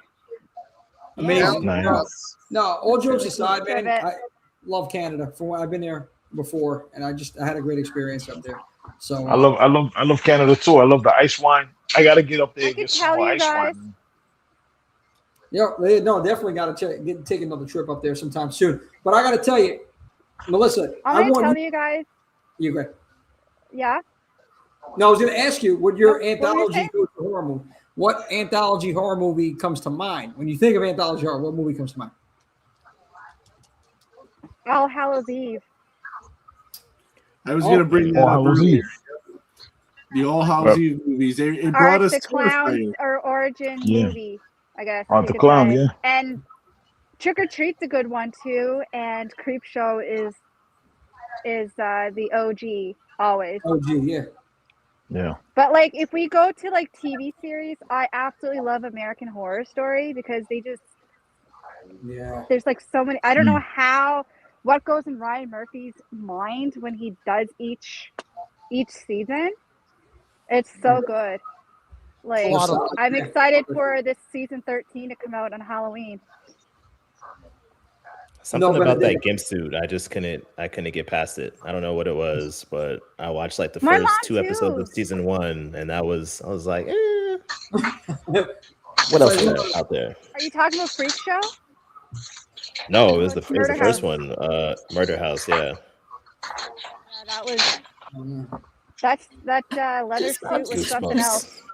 Sinead. I never seen love- that thing. that's my mom, by the Sinead. way. Hey, Goosebumps. how you doing, Mama Terrorific? Who's Mama Terrific? How's everything? Thanks for We got joining moms us. in the chat. I love it. Mama Yeah. Terrific in the chat. Let's go. Yeah, Oh, I love it. Love it all. Mama- We got to have a Mama T. mom's episode. We have to have a mom's episode on here. That would be so We need cute. Mama Hall in here. I'm great with moms, brother. Plan it for next Hey, Mother's Day. what do you mean by that? Oh, Oh, you know. Come on, I'm gonna tell you guys Mama something. Terrific. Everybody, all my Mama So, Swift. like every year, Mama Paige. I'm gonna tell you guys something that every year for my birthday. Hi, Sonia. It's usually hot. Today it's like 10 degrees and it's cold. It's rainy. It's as depressed as I feel because I was supposed to be in New York with freaking Nemo and Swift and the rest of you guys. Oh, listen, but you're here with us tonight, and you're celebrating. We're going to give you a killer experience for The your next birthday. best thing. And Yeah. I'd rather it be 10 degrees than 90 degrees. That's just me. I don't know. 10 degrees Celsius, though, right? 10 degrees. What? She's 10 degrees Celsius because she's in Canada. I'm taking 10 degrees. I'm just saying it's probably a little warmer than so we gotta multiply that by like 9/5, right? And then add 32. I gotta get my calculator. Like, honestly, though, she would know. I just just hurt my can't wait brain. for plus 20. So what is it? Weather. Plus 20. Above 20 Celsius is what we're talking, which is what does that equate to? I'm gonna figure it out for you real quick. Google it. Forget the equation. Forget the equation. I don't know. I don't know how I. All right, hold on. I'm googling it. I got this. 68. That's 68 degrees. 68, okay. Wait, hold on. 10 degrees Celsius, 68 degrees. Got you. Oh, That's what I said on Google. 58 degrees Fahrenheit. 50 degrees Fahrenheit. Oh, 10 degrees. oh, 50. Okay. Oh, good. We got Sonia in the house. What's up, Sonia? Hollow Flake Chicks in the house. Hi, HFC Sonia. BX representative upstate in the house. she knew the What intro. is up? Damn. All I hear was Happy birthday, Melissa. Thank you, Sonia. Sonia, talk to us. Tell us anthology horror movie. What comes to mind when you think of anthology horror? Well, I mean, you guys probably talked about a few of these movies already. But when I saw that you guys were doing this episode, I immediately thought about Body Bags. Thank you. Immediately. Thank you. I Why love body bags? it so much. I saw it when I was younger, and then there was like many years I never saw it, but I always remembered the stories. And I think that was one point where I forgot what the title was of the movie, but I always remembered the stories. And then one day, weirdly found the movie somewhere and watched it again. I'm like, oh, it's like nostalgic. Totally love that movie. I love John Carpenter's character in the movie, in the morgue, and drinking the formaldehyde in the glass, all that. Obviously, Creepshow 1 and 2, bangers, and Oh yeah, absolutely. but Am I I also the only one that likes Yeah. Creepshow 2 better than Creepshow 1? a lot of people do. Yeah, I usually get a lot of hate for that, but I like the second one better than the first one. The second one had some stories that were better, so I think that's probably why. I like them both though. No, I like them I both. just too. hate- I like that one better. Yeah. I just hated that. Thanks for the ride, lady. That thing pisses me off to no end. Every time that segment's on, I check out. I'm like, man, I'm sick of seeing this ugly dude, this burnt up, crispy, ran over, whatever it is. He looks like living death. Thanks for the ride, lady. It pisses me off every time I see the shit. So that's like my least favorite. But I love the rest. I love the rest of the segment. Oh, that's such a fun segment though. I like that one a lot. Are you afraid of the I dark? didn't like that one. I really didn't. the Goosebumps, dark. Are You Afraid of the Dark? Yep. I love that Absolutely. show. Yeah. We have to have a whole Maddie episode, I watching think, that. on that because how underrated was that? And for like a Nickelodeon show, It's scary. scared the shit out of me. Yeah. Scared me too. Dude, the But camera that is legendary. Like that is one of the Yeah. best episodes of television I've ever seen. And it's just like a bunch of kids on Nickelodeon. yeah. Which one did you say? I'm sorry. The camera episode where they I were know. like, they were like stealing time essentially, and they finally like meet the dude at the end, and he's like, "Hey, I can release you from this," and he actually doesn't. So like the kids' souls get trapped in the Polaroid at the end. Yeah. Dude, Awesome. and that was the best part about growing up with shit like Are You Afraid of the Dark and Goosebumps is like I don't need a happy ending. I'm in a Yeah. home, brother. I don't need to know that everything's gonna work out fine for these other kids. My God. And that ventriloquist dummy, I hated Oh, yeah. those dummies. Slap it. Slappy. Slappy, yeah. My Did you daughter guys has one of notice? those. You guys noticed, but there was an episode where they had that exact same dummy on Buffy the Vampire Slayer. Nice. I never seen the thing.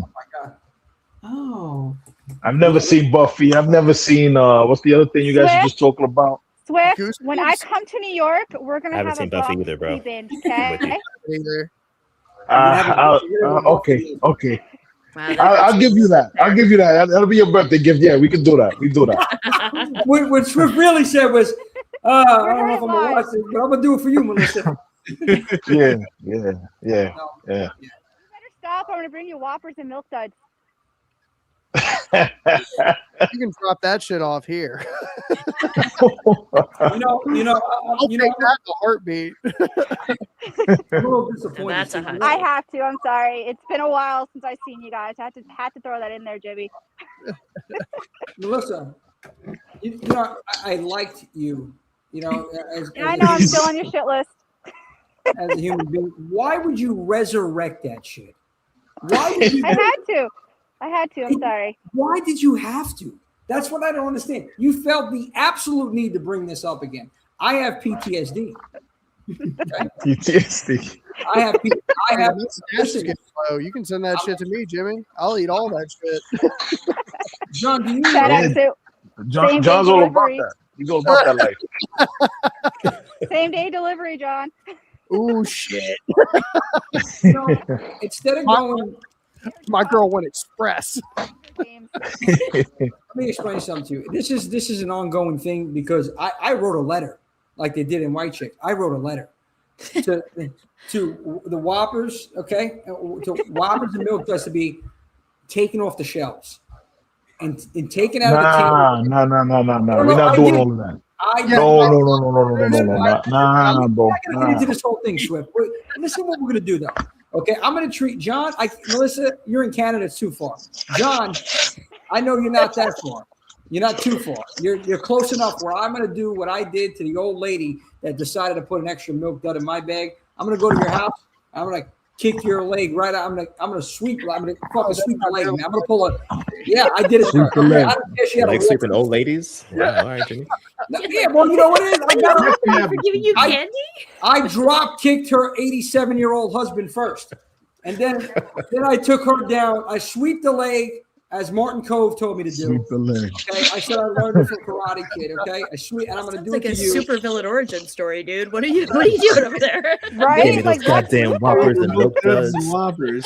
How dare you? No, it wasn't fair. My neighbor, okay, shout out to Sean Busing. I don't even know where he lives anymore. And Kevin, okay, those two kids, they got Because of you, the witness protection program. they got blessed with the good stuff. They got the Snickers. They got the Hershey's Snickers. and the Reese's. Okay, they got the Hershey's and the Reese's. What did I get? Whoppers and milk. They're loaded up. Nobody wants Whoppers and Milk Duds, dude. You lucky son of a bitch. They hit nice sometimes. I don't know. Maybe I'm they gonna knew go you to were Whoppers. coming. Whoppers, but neither. Whoppers are trash, but Milk Duds, Yeah. Milk Duds- outside of like Milk sticking to your Duds teeth are too fire. much, Milk Duds Milk are Duds. pretty good, but yeah, they stick to your teeth a bunch. But Whoppers are horrible. Milk Duds are fire, man. Milk Duds are Crispy fire. malt is crazy. If you start a petition to ban Whoppers, I will sign that. For Yeah, sure. I think I will. Yeah. Too. I got your You back. lose wouldn't me at Milk stop you. Duds. That's what we got to do. But Come be on, what are we gonna put in the specific. Easter You don't wanna basket? try Eating and ban frozen Burger Milk King Duds Whoppers? as we speak. Easter baskets, we Look put at the that, you see? Cadbury eggs. We're putting the Cadbury eggs. Those things are great. Okay, even those Yeah. Reese's eggs. Oh, Oh I my don't god. Pass. We're Pass. already sitting here acting like Kinder Americans. eggs. Kinder eggs. Kinder eggs. Kinder eggs are good. And Cadbury eggs too, man. They're all them. And they're like crack, man. I never had Well, crack, but I'm like Tyrone Biggums when I'm in there. Popping those eggs. Those Cadbury eggs, man. I'm like, oh man, I'm like, yo, we got any more in the basket? I'm like, yo, those things are crazy, God. man. I gotta walk around with an insulin shot during Easter. You Somebody got has the that. itch, man. Yo, Damn, bro, you look like you're gonna be on Mother Gaston and Belmont over there, bro. I'm over there by Livonia, Swift. I'm not gonna say that. Yeah. I need that Reese's. I assume there's Anyway, we've been completely off. This is a Friday night Yeah. fan free for welcome everybody. Can we go back to the ABCs of death for a second? Yes, absolutely. So not to trigger you, John. I'm sorry, but before I forget, so we're all peers here, right? We're all deep in the horror game, et cetera, et cetera. I don't know about y'all. Maybe you can relate, but in my like immediate circle, my friends and family, I'm like the horror guy, and so the ABCs of Death was the movie that established that for me because like it was so out there, the segment that you're talking about, John, that L is for libido, that I was telling people about it and they were like, whoa, this is what you watch? Like that's weird as fuck. Like people were like judging me about it, you know what I mean? And so I was like, oh, is this strange? Is this weird? And that kind of like started my deep dive into like horror and just like wild ass shit. So anytime the ABCs of Death comes up, that I've only seen it the one time. I don't really want to watch it again because I mean it's not enjoyable, that segment. Yeah. But it's like a core memory for me, like watching that for the first time and like telling everybody I knew about it. And they were like, this guy is weird as fuck. But here we are now. So it is what it is. I'm not going to get on my triggered shit about it, but the one thing I will say is I think that part of you, like for loving horror, was in there regardless. Yeah. And I think it was going to be triggered either way to like be like, this is what I love and this, that, and the other, and this is what I want to tell people about. I just will firmly always stand on like this version of extremism to me is lazy more than anything else. It is that idea that it is because like you're taking a concept and being like, and that's why I compared it to a Serbian film earlier, is it's literally the idea is I'm going to take this version of extremism and just shove it in your face and be like, this is so crazy. You have to fucking deal with it. You have to watch that. And to me, that's not storytelling at the end of the day. And that's what I had an issue with on that segment in general, was because there really wasn't a story. What you were taking in at the end of the day was the situation that one person was in and was forced into. And to me, that's the same thing as Eli Roth, which I talk about on the podcast. Here we go. Eli Roth. Oh, shit. I just dropped my phone. All you're doing is baiting. All you're doing is showing this like version of extremism that has no story and no backing and no actual longevity behind it. And that's what's frustrating for me. Do you think, John? Yeah. All I was going to say was if it is something that actually like was subversive to creating an actual plot, which that short didn't, and all they tried to do was show you this version of extremism in your face to be like, oh my God, I'm absolutely afraid of this. And it's like, you absolutely should be. And I think there's better ways to do that. I think there's better ways to show even that. I think that there are ways where you can implement fear in that same capacity without having to show something that's fucking disgusting. Yeah, no, I get 100%, John.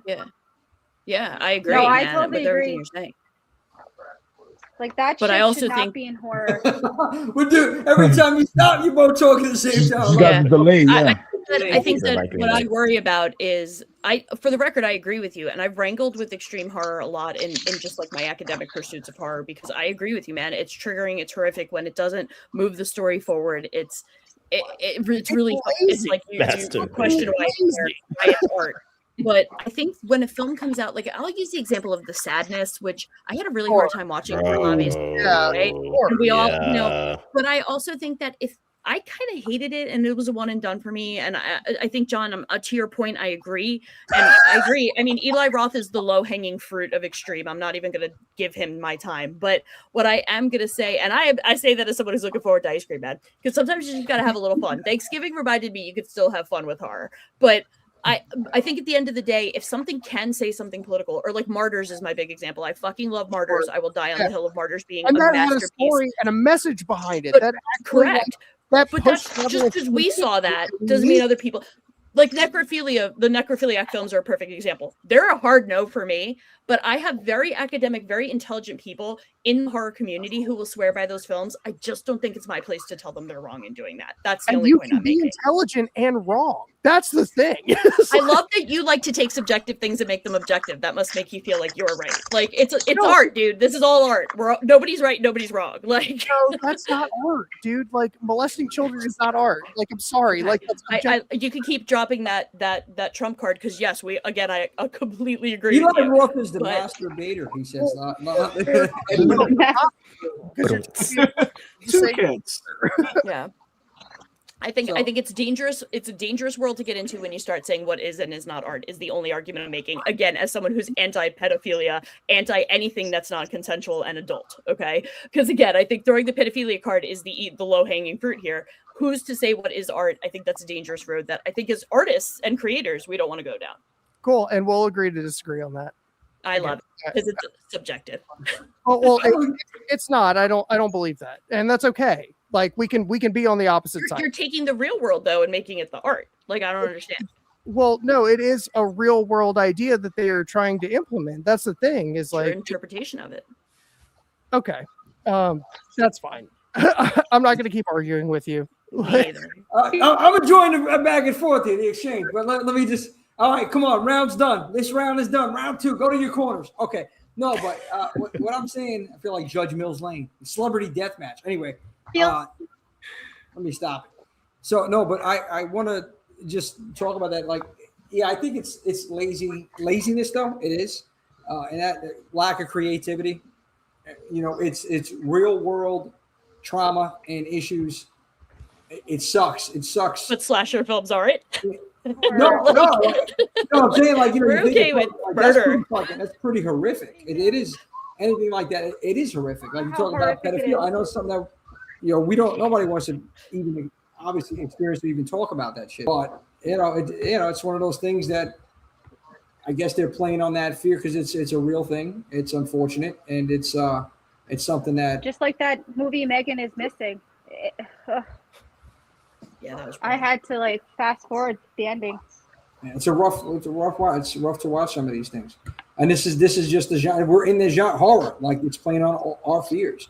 No matter what it is, we all fear something. I think that rush that we get from watching any movie, and then going back to even Brendan, your point when you first seen this, and it kind of got you hooked on this. This is something different, and you know, I think we all experience that, and this is why we're here now. We've all experienced that with horror movies, and we have these memories also that we go back to that we have with loved ones or people that are close to us watching these films. And that's why we just ended up we just got hooked on this genre because of either what it did for us and did to us and the feeling we got from watching these movies or the experience we had watching it with somebody that's no longer here maybe or somebody that we loved and that we looked up to. And we just started getting more and more into the genre. Yeah. And here we are today, and we're talking anthology horror, and there's so many damn good anthology horror and stories from these movies. Go ahead, Marcia. So quick question for you, all of you.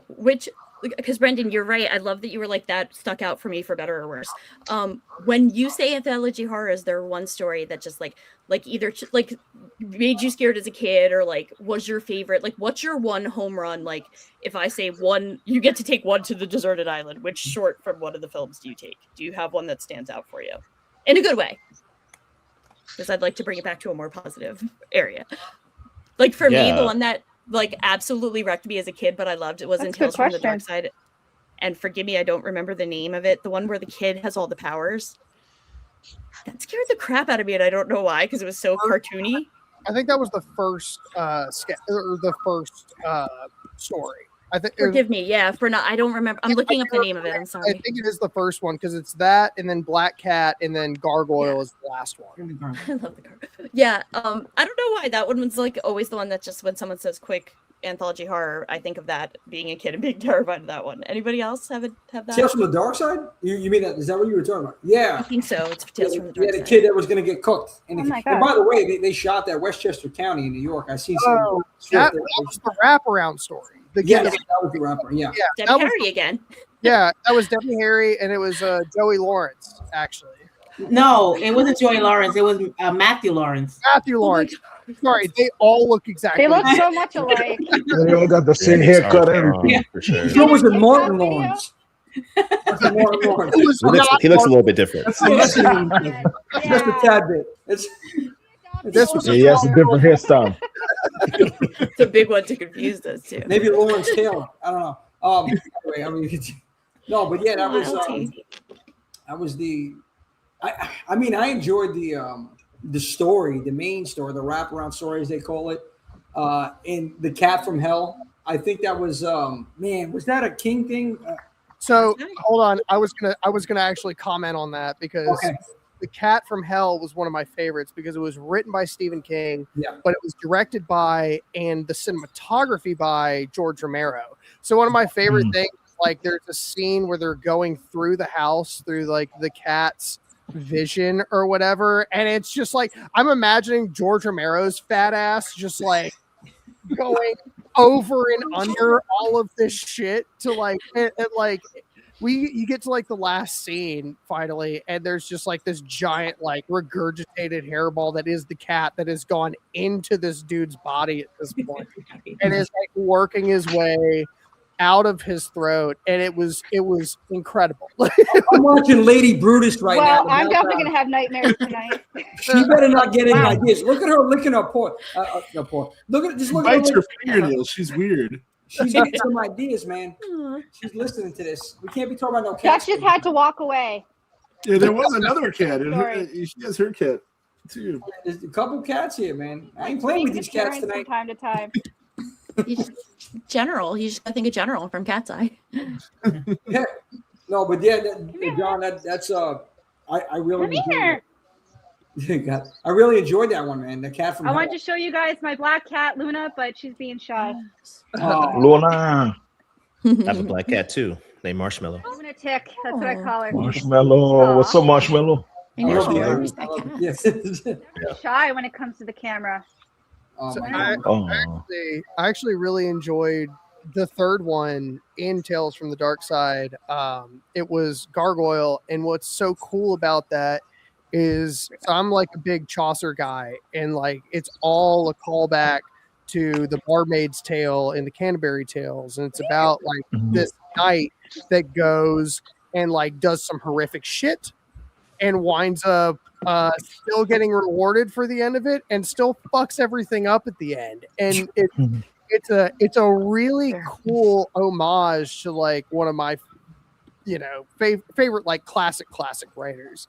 So I thought that was a really interesting aspect to kind of take on that, and like having the woman at the end, for those of you who haven't seen it, just be like, you only had to do one thing. And you fucked all of this up. was incredible. Yeah, no, I enjoyed that. That one was okay. I think the Lot 249 with was it Steve Buscemi? I think that one was pretty good. Yeah, dude. Yeah. That's right. Yeah, Christian Slater. And Christian. Yeah, And 'cause he fucking Slater.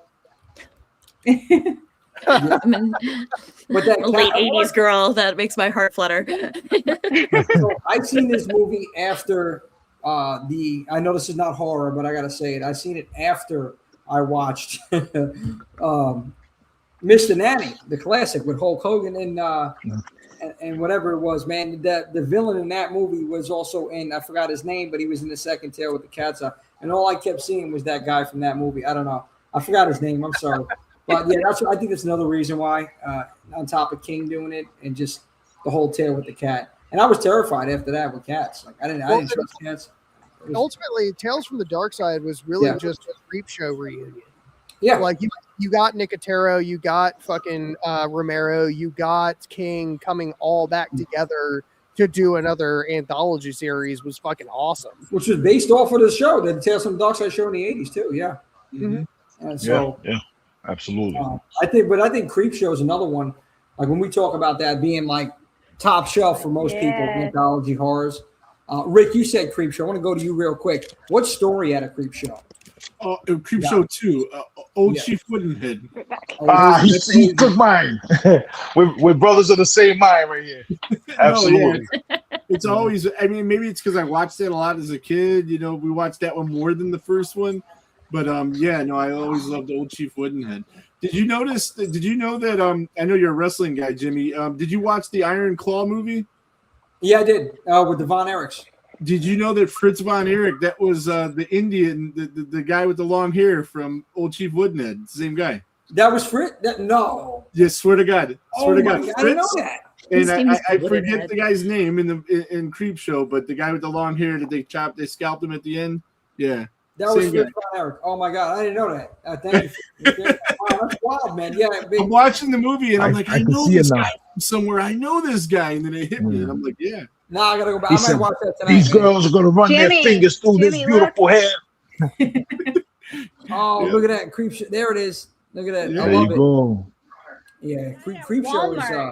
Cat finally bailed. That was a Walmart. Yeah, that's cool. I gotta go. Walmart stepping their game up, man. Oh, she went to eat. That's what she went to do. No, but you know what? 19 pounds. She's got to eat every couple of minutes. it's a tough thing. Like, so Creepshow 2 Yeah, that's being fire. better than the That's OG. fire. Mhm. I think the only reason I gotta go with the OG, but I really enjoyed the first two stories out of the second Creepshow. The Raft was of really course. good. I The enjoyed Raft was really good, yeah.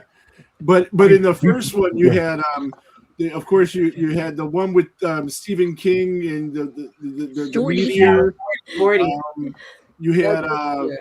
what was the other one? The meteor shit. Yeah. The bugs won. The roaches. Oh, and I that I'm one. afraid of bugs. I can't do that. That's damn. That one, man. I skip it. Yeah. I don't I even think watch it's it. Sammy. Yeah. Sammy Joe. Can't do it. Sammy Joe. She's not Yeah, here. She's that's sick it. right now. But thank God, in the way she's not interested, you would have said the roaches. She would have bought it out. And I'm gonna Oh yeah, start. should And have there's brought the a- roaches out. No, I can't.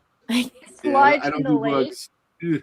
Oh yeah, See, that's why I enjoy Creepshow 2 better. I think as a kid, Creepshow 2 is just more memorable. Like it's just so cool. Like the segments of Creepshow 2 are just so cool. Like for a kid, like what Melissa just said, the raft, the segment with the raft.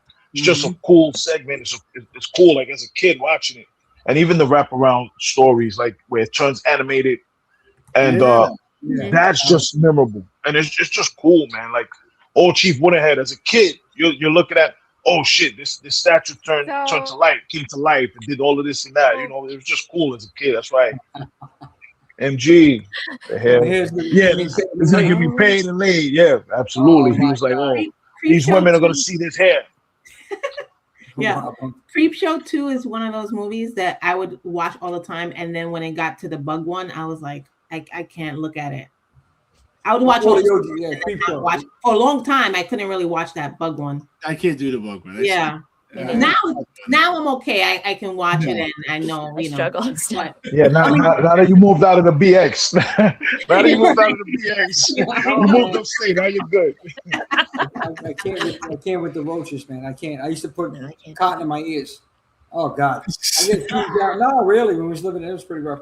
But anyway, I'll think about bugs now. I just want to say one of the stories in any anthology movie that stands out to me a lot is from the first Creepshow, The Crate. Fluffy, That yeah. one is like superb, I think. I think the story they had in that one. I think in that movie, it was pretty long. That story. Yeah, but it was good. I really loved that segment. In the original.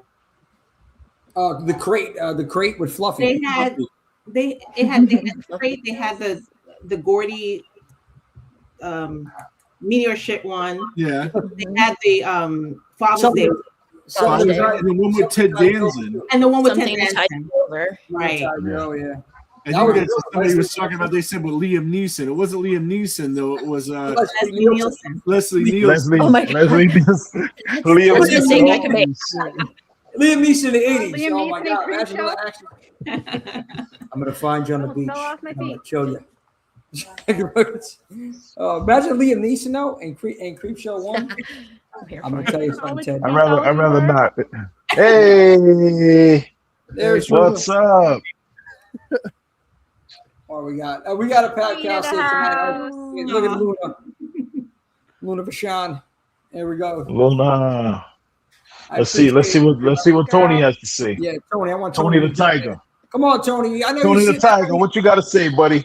You're listening intently, and I want you to get the floor. Talk to us about your favorite story from an anthology horror movie. I think. Yep, there you go. Unmute it. Talk about your favorite story.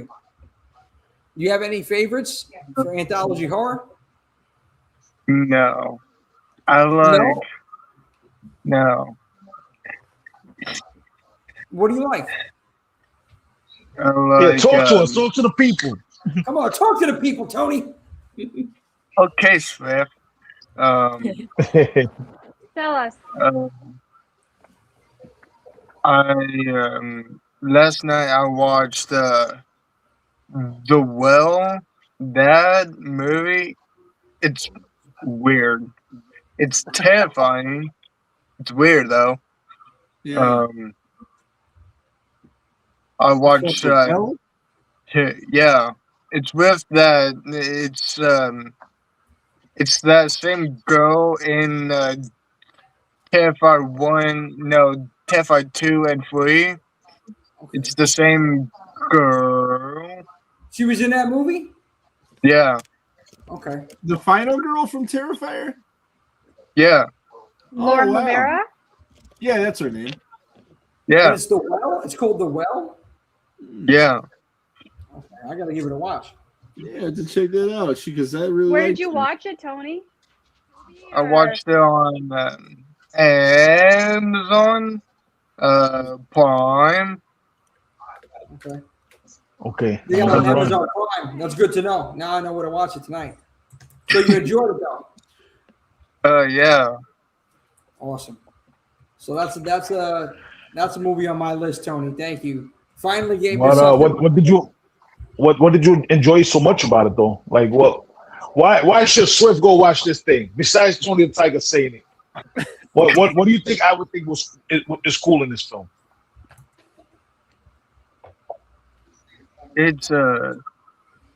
It's basically this. It's basically this girl goes to this haunted house and spends the night there, and she gets these weird dreams, and it's pretty weird. And I some like weird. scenes like weird. It's almost like Freddy Because Krueger. no, it's this dude. It has makeup on. Looks like a clown, but it's not.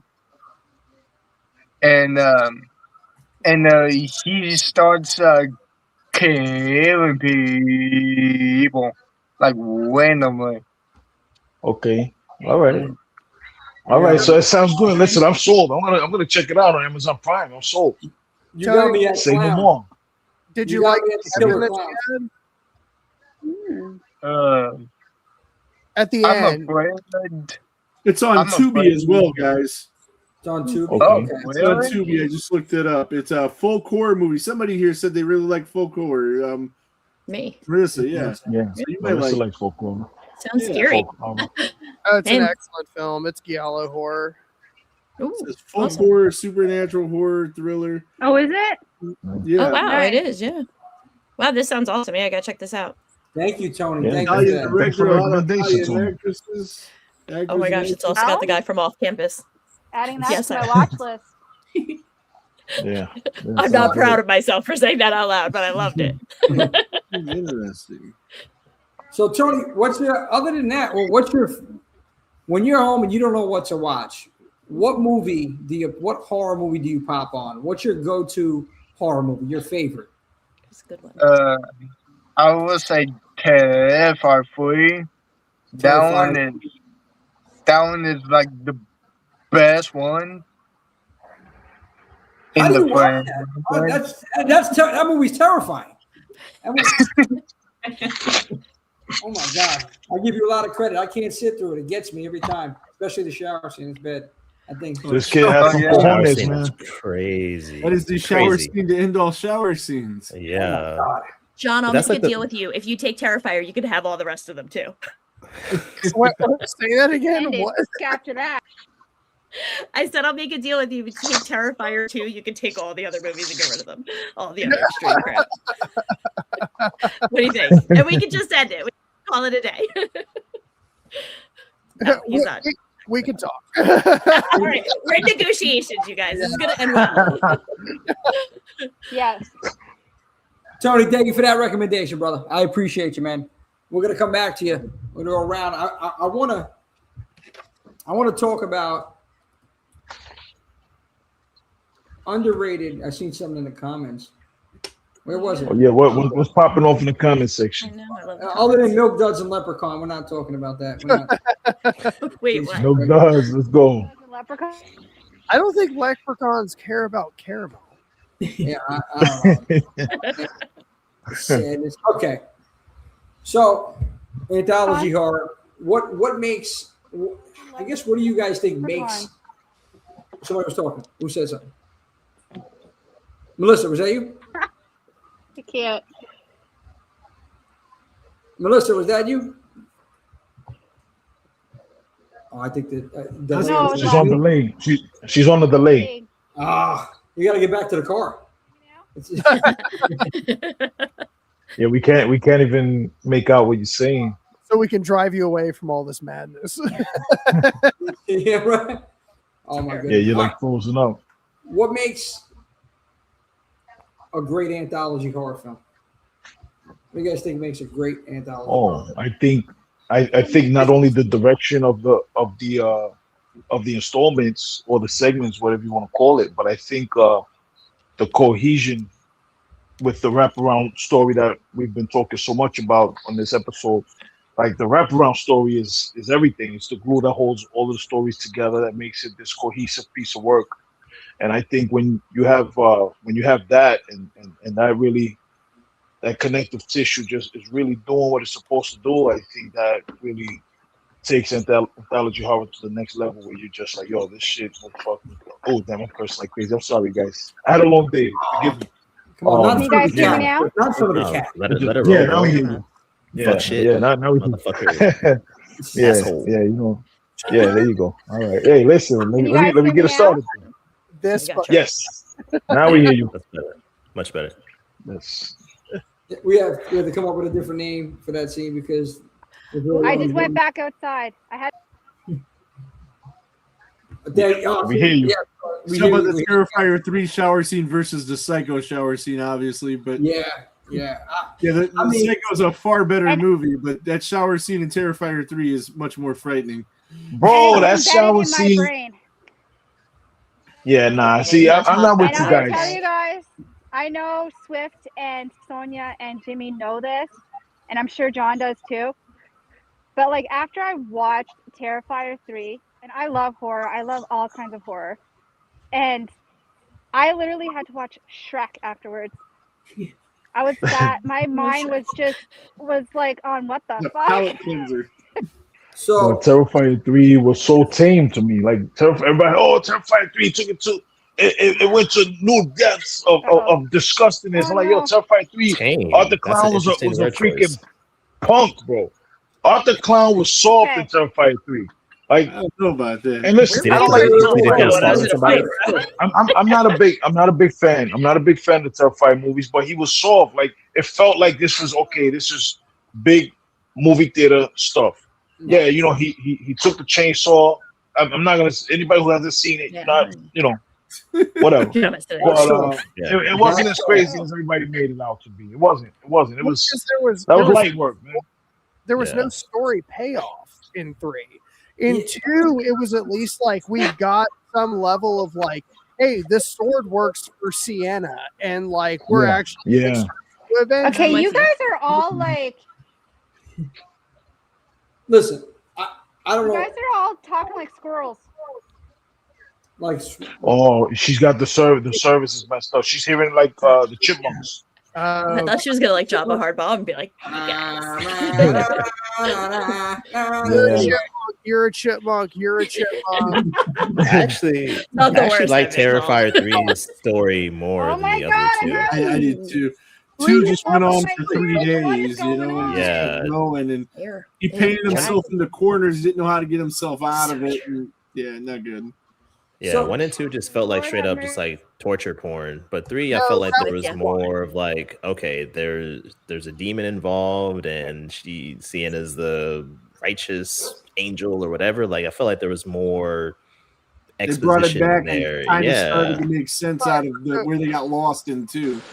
1 was good because of simplicity, and then 2 was too much.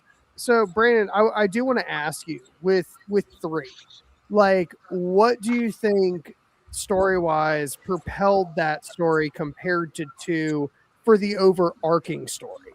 Because like what I'm looking at when I watch Terrifier is like there's nothing that happens in 1, like period. Like it is, it's straight gritty. It's it's art nipples and fucking like suicide and all this other shit. You look at Yep. 2, we have like somebody to root for because we're learning like her dad was connected somehow, and she gets this weapon that is the only thing that can beat these monstrosities. And in 3, we were going to get something more of like art is this harbinger, and I think we're still going to get that predicated on like how All Hallows Eve went. But like, I don't understand how that story propelled anything forward other than Sienna's fucked up from everything that happened, which would all make sense. But like, that's not like I was expecting. If you're going to make a 2-hour movie, you were going to get more story out of that. So, Brendan, you are. Yeah, I feel like with 2, I was still left kind of confused at the end. Like the little girl demon or whatever, who's not in 3 for some reason.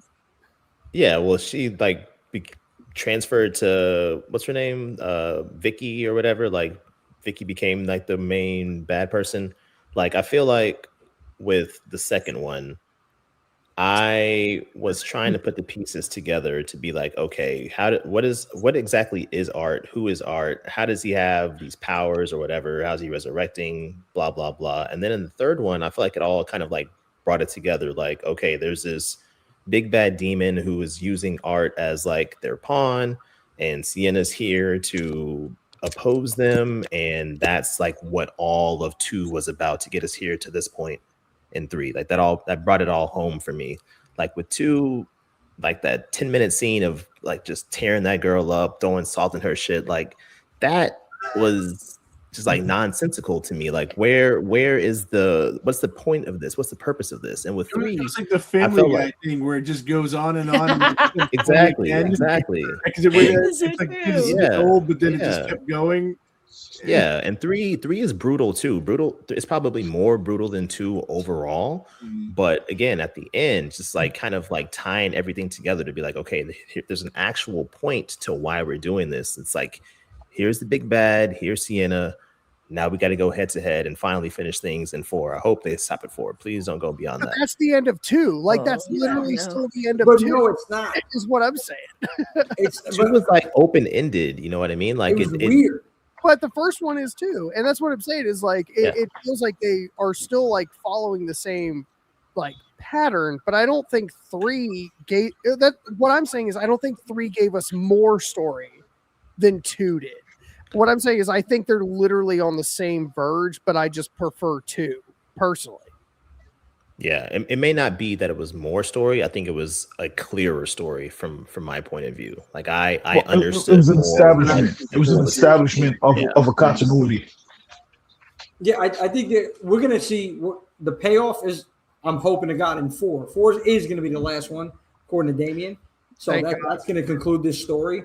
That's what they always say, and then the money starts looking green, and it's like, all right, let's do 6 more. Terrifier 12.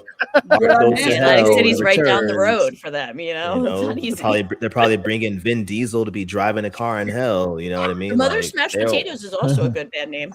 What is it? I don't get it. Act like I wouldn't pay to see Vin Diesel in the Terrifier movie. Like, might not be the worst acting.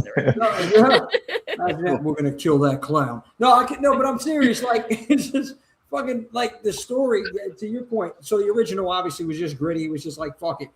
Yeah, slasher. Second one, we got more substance. We got more substance in the second one. And I think too much substance in the second one. Yeah, no, we did. We did. I think we had too much substance. There's substance. There's just too much of it. Well, no, and so, just shoveling stuff in. We started getting a story. We started seeing Sienna and her brother. We started seeing this whole story here, and I think there was a lot of the aesthetics, the vibe, the '80s kind of vibe that we got from that. I thought was pretty cool. The trick or treat, the Halloween vibe that we got from the second one was good. Obviously the kills, they were focused on kills because you know what, listen, bottom line is what he wanted to do is he wanted to take it to the next level with that. That's why that bedroom scene happened. Mission accomplished. Yeah. I mean, it was fucking overkill, pun intended. It was nuts, and we all can agree to that. But I think it got wonky at the end, and I'm like, what in the hell is this? Like, what are we going into some other reality? It just got crazy. And that's what threw a lot of people off. And it was way too long, like 2.5 hours or something like that. Like it was way too. I was sitting in the theater. And I'm like, this is it was a long movie. So by the time the payoff happened, at the end of it, or whatever you want to call it, payoff, I'm like, what the fuck did I just watch? Because it started off strong. It started off good. And then we got something that had me questioning, okay, Chris Jericho. It's, like what happens at the end here? Like this. Wasn't even a payoff. It was like a cliffhanger. Yeah. Yeah. But that's why obviously we knew there was going to be a third one. I'm thinking, okay, tell me some more. And again, he comes out playing on the holiday horror. It's Christmas horror. And here he goes. And I'm not saying it was bad. I enjoyed parts of all of these movies. Yeah, same. So as far as story goes, yeah, especially where we go, is Sienna like we're getting like religious here? Is she representing God and Jesus, and or is the devil? I don't. Where are we going with it? She's something. I just want to know. I She's love definitely the chosen. I love that part of the community was so mad, like when she got the crown of thorns. Like I was on that train of like, yeah, let's go, let's fucking go, Sienna. Like, because the thing is like there are people that were boycotting that movie that weren't going to watch it, and they find out one thing and they're just so fucking upset about it, and it's just like. The level of like allegorical that they were going for that, which I do think fell flat. Like, I'm not gonna lie. Look, I'm not 100%. I'm not gonna sit here and like defend like Damien. But they tried though. They tried. That was different than the first two. Sure. And at least they tried something. I don't know. I think they literally had her as a Valkyrie with fucking wings and a sword to take down.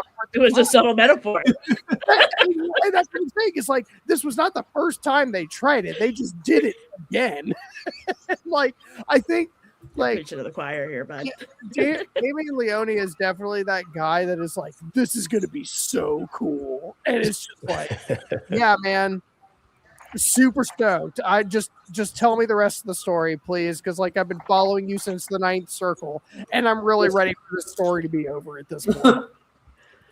Betcha Eli and he get along well, though. Am I right? Mm-hmm. I'm just glad that the movie's so successful, though, and they made so much money on such a little budget, and it'll help other people do similar things, and that's always good. But I watch the movies. My kids like them. I don't know. They're not good movies, though. They're just not. The first one was, but there was nothing to it. It was just compared to the other two. You think the first one is good? Is crazy. Yeah, because it was the one that made the most sense. Nothing happens in that movie. It's just a dude killing women. Like that's right. The entire first. Yeah, movie. It still makes sense. These things happen. These things happen in real life. To be fair, dude killing women could be like 95% of the movies we watch, y'all. Right. Like, I mean, you're not wrong. There's literally nothing behind it. It's not urban. Upside down. It's a slasher movie. Don't need it. It's there's no motive. We don't need a. Well, that's the thing. You'd expect in part 2 that you'd find out the motive, but you didn't. Yeah, it was bad pizza. It was bad pizza. In part 3, you get some motive. Yeah. I don't know. Slasher movies don't need to be deep, man. They just do what you do. I guess. I just want to know how we conclude this franchise. That's really what I want to know. How he concludes the fourth one, and what's going to happen. Everybody dies. Nuke goes off, kills everybody. That's 5 minutes into the movie. Like it's not going to conclude. Like they'll kill Art and the demon in 4, and then they'll find a way to resurrect them in 5, and then they'll kill them again in 6, and resurrect them again in 7, and it's going to keep on going because it makes money. In my lifetime, I hope I see him go to space, though, you guys. If we make it to 6, he'll go to space. For sure. God, don't threaten me with a good time. I mean, look, Friday the 13th part 4 was supposed to be the final chapter. That was supposed to be and then 9 as well. Bro, Saw 7 was Saw the final chapter, and they made 3 more, and they're thinking about making another one. Like, Freddy's dead. But 11 was a after that. There's no denying that. 11 was so good. Guys, I'm part of the problem. It's me. It's like in Shaun of the Dead, where he's like, "I'll stop doing it when you stop laughing. They'll stop making them when I stop watching them." So it's me. Hi, I'm the problem. Exactly. I mean, to quote a famous philosopher. Yeah, there's a demand. Horror, man. We talk about it every week. Horror's booming, man. So people are buying tickets, people are coming out, they're going to keep pumping out that content. So you're right. Terrifier 4 might not be the last one. Somebody else might take it over from there. I think his vision, though, is going to conclude. So that's going to be the end of. I think he's going to pretend it's the last one and act like he doesn't want to make any, and then sell the rights to somebody else, and they're going to take it over. Because the rights to that, the IP is just got to be worth a fortune. Or once you get 4 bad movies in a row, he's gonna come back, just like James Wan coming back to Saw. You know what I mean? Like it's all a cycle. And then there's the Electric Boogaloo phase. I mean, there's a lot to be had here, you guys. Like, it's definitely not over. It's making too much money off of so little money invested. Mike Ricci says, "I do not want to Scream 8." You might not want it. You're gonna get it, Mike, whether you want it or not. You're getting that money. They just did the biggest business ever with the least effort ever.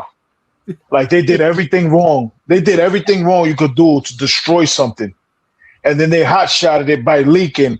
Oh, we leaked. Oh, somebody leaked that. What's his name? Matthew Lillard is gonna be in it. Somebody leaked that what's the other one? Of course they leaked it, man. It was the ultimate swerve. They leaked that Arquette. You know, they leaked all of these people are gonna be in a movie, and they got all of the Scream fans just. I felt so dumb. My God, it's gonna be the best. That they were gonna use AI to bring those people back. I felt so dumb because it was so obvious that had to be what they were doing. I don't know about that one, Rob. I didn't figure it out. I'm like, how are they going to bring out these people? They're all dead. I mean, what are they going to do? It's real hot, scorching hot. Yeah, they put the least effort ever into a movie, and it did the biggest business ever. There's no way that should have done what it did on the heels of everything that was happening, but they know. Listen, we love this stuff. Let's just say this one. Let's just have somebody leak it that this one's going to be in it. That one's going to be in it. Boom, boom, boom, boom, boom. And they're going to love it. And that's what happened. People showed up. You had people saying it was the best installment of the Scream franchise. I'm like, how did you like Scream 1 if you're talking about this is the best in the franchise? What are we talking about here? How do you like Scream 1? How do you like the original Scream if you think this is the best in the franchise? How? I don't get it. No. It just doesn't make sense. Like, there's no way you could like this and not like that. Like, but this is what we do. This is what we do. That worked you up, Swift. I like it. I like it. You get fired up over there. I like. Don't apologize. I like it. Even like when they were talking about still like paying Melissa Barrera and being like, oh, we can't afford Nev Campbell. And like that whole controversy happens. And they're like, oh, we have money to pay Nev Campbell now. It's like, what the fuck? And like, all I've heard is like, you have no idea how to write a story unless it's predicated on shit that you can actually pull in. And it's just like, that is frustrating for a franchise that is supposed to be, first of all, started by Wes Craven, like one of the best horror writers of all time. Cleveland's own. and instead, we're dealing with bullshit and like, I know it's a weird take, but like, I loved 4, and I think everything past that was dog shit. And it's just like, I am living in a world where they're so worried about impressing these people that are going to pay for fucking tickets anyways, because it's like Swift was talking about, they paid so much money to go see a movie that I knew was going to be bad. Like, that I knew that I need to go see. It couldn't be good. Dustin says, I guess I'm in the minority, but I like Scream 7. It was the best in the series, but it also wasn't. Oh, it wasn't the best in the series. No, it wasn't the best. It wasn't the worst. No, there's nothing wrong with that. There's nothing wrong with that. But if you're telling me, you're saying you're Swift, I need you to believe this. I need you to believe that I thought Scream was the best in the series. That Scream 7 was the best in the series, but I really love the original Scream. Like, you can't tell me to believe that. Like, you just can't tell me that. Like, I didn't hate the movie. I had fun with it, but it was probably the worst one. It was definitely maybe the worst made. they definitely put the worst effort into doing it. Yeah, they didn't even try. It was cool shit. You know, you could find cool shit in a lot of stuff. It was some cool shit in there. I like it. Listen, back when I left, you know, I loved the way the initial Ghostface that we saw, not at the Airbnb, the other one, where I'm not gonna, you know, it's still a kind of new movie, so I'm not gonna spoil it. But the introduction of Gail Weathers in Scream 7, that introduction, remember that? That was a dope scene. Like, I love that shit. That scene was sick, and there was so many dope things in this movie. But as a movie, it was lacking. Like, you can't expect me to believe that you love Scream 7 more than the original Scream. The payoff was not good. Anybody that does, If the killers, the reveal of the killers were somebody that I think most of us wanted it to be. Well, no spoilers. Don't try to stay spoiler free. Yeah, because it's still pretty new. I got an idea of how they're gonna how they could fix that. I don't know if it's gonna be how they're gonna fix that, but I'll tell you later off air because we don't want to ruin it for other people. Yeah. I got a great idea that would fix it. I'm telling you. Well, let's see. Yeah, because anyway, we won't get into that with the spoilers and stuff like that. But it could have been a better reveal. It could have been a better conclusion. And again, there was some dope stuff. There was some dope stuff in there. I'm not saying it wasn't. I'm just saying they didn't try. They tried to hotshot it. They did hotshot it. Yeah. And come on, man. Like, yo, you got to do better for us, man. Like, we can't just act like, this is the best thing ever. Come on. Yeah. Yo, I enjoyed it, but you got to give us something better. We're spending our hard-earned money on this shit.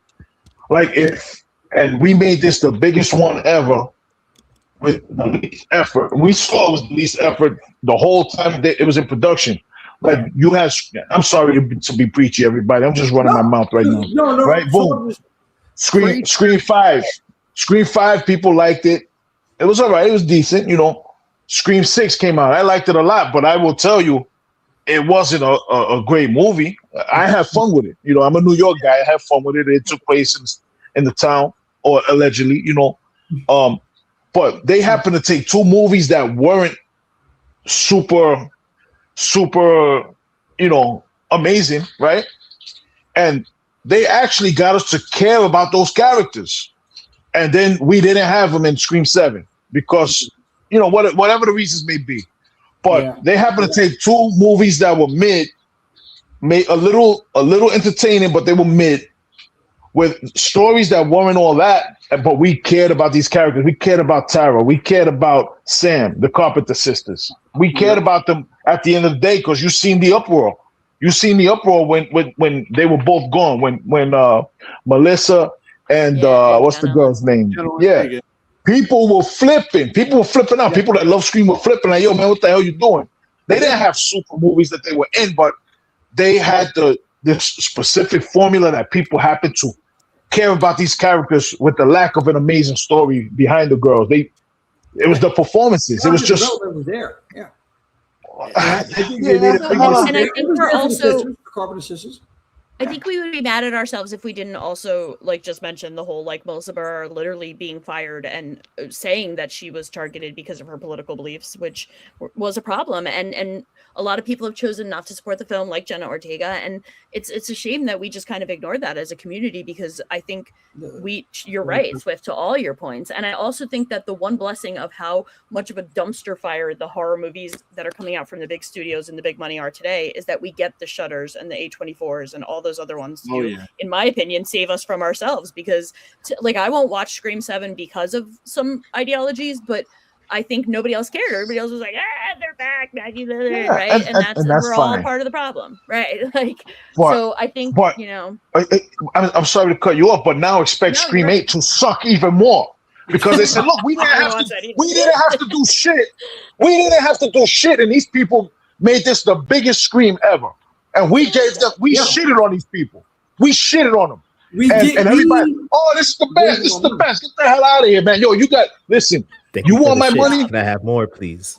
Yeah, absolutely. That's what we're doing. And listen, enjoy your movies. I'm not telling you don't enjoy your movies, but let them know, yo, you got to do better for us, man. You got to do better.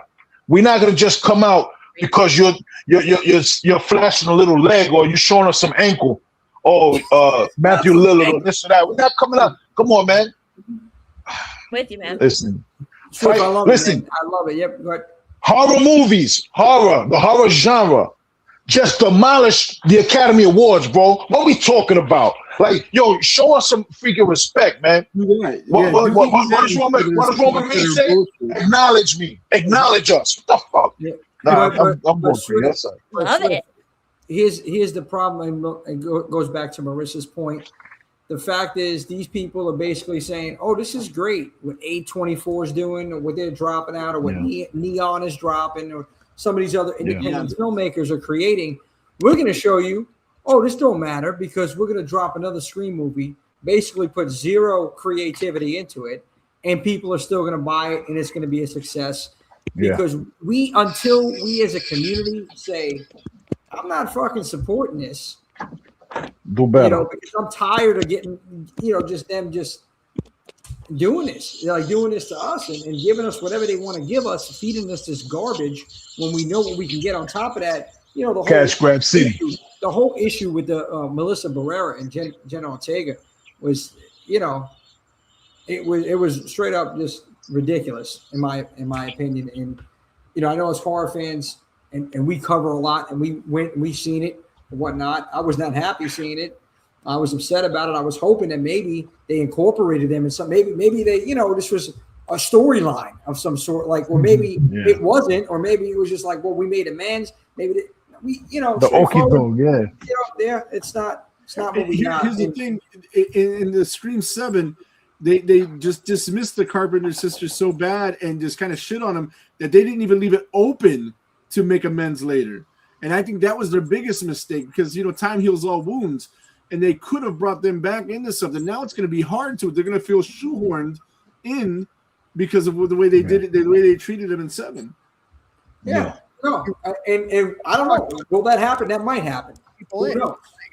I think that's the only way they can that's the only way they can make Scream 8 good. I feel like. Is if somehow they bring the Carpenter sisters back into the fold. Melissa, happy birthday. I love you. I know how much you love Scream. But I love Scream too. But you got to do better. You making all of this. Listen, you just made the most money you ever made. You better come correct next time. Scream 8. Well, this is what Rob You better come correct next time. There's a reason that Kevin Williamson hadn't directed another movie after Teaching Mrs. Tingle. That was an instant classic. Well, I don't even want to blame his direction. I don't want to blame his direction. I want to blame these big wig, like the people I always talk about, these Ivy League educated business guys that are in listen, movie guys used to run these Hollywood studios. That's no longer the case. These movie industry people used to run these studios. Movie industry people who understood storytelling, or they were around people who understood storytelling. Listen, I don't know shit about making a movie, and a few of you do, right? But I know when somebody knows how to tell a good story. I'm like, yo, you got to listen to this shit that this guy, this story this guy just told me. I know a good story when I hear it. I know a good story when I see it. These people, they have their heads up their own asses. They're inside out, talking about what the hell needs to happen with story. You don't know nothing about telling a story, bro. You don't know nothing about the movie industry. You don't know nothing about nothing. You're looking at analytics and numbers, and listen, Hollywood and business is always about following trends. So I'm not gonna go too crazy with that. It's always about whatever's hot, that's what we got to do. But it's supply and demand. There's a demand for this. Supply. Listen, you might trick me once and get my $5. But if you give me what the fuck I want and you do it good and you do it the right way, I'm going to be giving you $5 every fucking time out. Every time. Yeah. But if you only want my $5, then you got my $5, I'm never fucking with you again. Swift for president. Harvard. Swift for president. I'm voting. I know. Thank you. I love it. On the flip side of the coin, you have a movie like Obsession, $750K, making $100 million, and I think that trend is hopefully going to catch on, giving these young people money to just do great things. I haven't seen Backrooms yet, but I'm hearing good things about it. And these smaller movies, even the Terrifier. I mean, the whole damn franchise was like $28 million total. Well, it's what it represents. It's what it represents. It represents storytelling. It represents a different voice, and not these. Listen, we're getting more of that now, and you're still going to get the we cut or screen garbage. But it's going to shine lights on people like like Obsession, like Corporate Retreat. I seen that the other day. It's great shit. I still gotta see that. But these major studios have driven horror into the grave, and not the good way. They've driven horror into the grave. Look, Ryan Coogler just killed it, right? What's that? Oh no, here we go. Yeah, don't listen to Rob Humphrey now. He's coming up. No. It is highly rated. I rate it. I enjoyed it. I tell everybody go see this thing. Yeah, because I'm not saying it's the greatest movie of all time, but I mean, it did a lot of good things. Yeah. But it's something different. Mm-hmm. It's something that everyone can relate to. On both sides, male and female. Yeah. Not every man can say, "Oh, women are obsessed with me." Not every man can say that, but every man can say, "The girl that I like never acknowledged me," or something along those.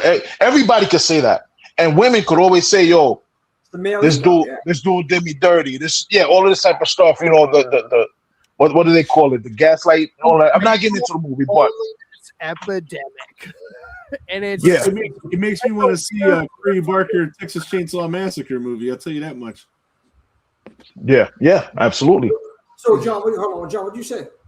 No, I say they call it the male loneliness epidemic, which is like a weird word for saying loser. Like you should be able to just, my thing is like, as someone, I will say, like I've been in a relationship for a very long time, and I'm not saying it's because I have Riz or whatever the kids are calling it these days. Nah, bro, you have Riz. Own it, bro. You do, yeah. You do. Stop playing. You got Razzle like Rizzler. Because we don't agree. When we agree, I've got the Riz. But, but there is a level where it's like, and I think what Obsession really touches on is it is a commentary on the, again, male loneliness epidemic, or again, losers, where it's just like, we as a society, especially as males, have to be able to move forward and say, I'm going to talk to this pretty girl over here. She didn't like me. She didn't like my advances. She didn't like whatever. We are obviously not compatible because you weren't feeling it, and that's fine. I walk away.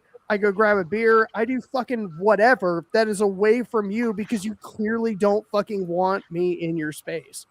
And like, just a story for the people out there, like my fiance and I, we've been together for 14 years now. When we met each other, it was over 20 years ago. And myself as a Gen Z or whatever the fuck is going on with how people understand how to talk to each other nowadays.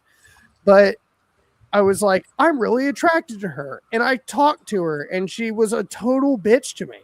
And that was, you were. I like her already. No, I'm just kidding. And quite frankly, that was completely okay with me because there was no part of that she had to say yes to. There was no part of that where she had to engage with me in any facet. So for me, as a normal human being, I was like, hey, can we like be friends? And we were friends after that. And it wasn't weird. I wasn't like hitting on her every time I saw her and like this, that, and the other. There is this ability to talk to other human beings like they're human beings. I love John getting yelled at live on the stream. Shout out to the missus. Rob, that's every stream. It doesn't matter. But there is, and like Obsession touched on that really well because it is like this dude that's like, she doesn't like me, but she should. And it's just like, brother, like she doesn't have to do that. And now you're the villain of this story. Oh yeah, he was definitely the villain. Oh yeah. Well, 100%. But the thing is like, we live in such a red pill podcast society right now where you have people like, I learned about clavicle the other day. I didn't know what the fuck that even was. That's like this, right? Stupid fucking name. Yeah, That's right. this, right?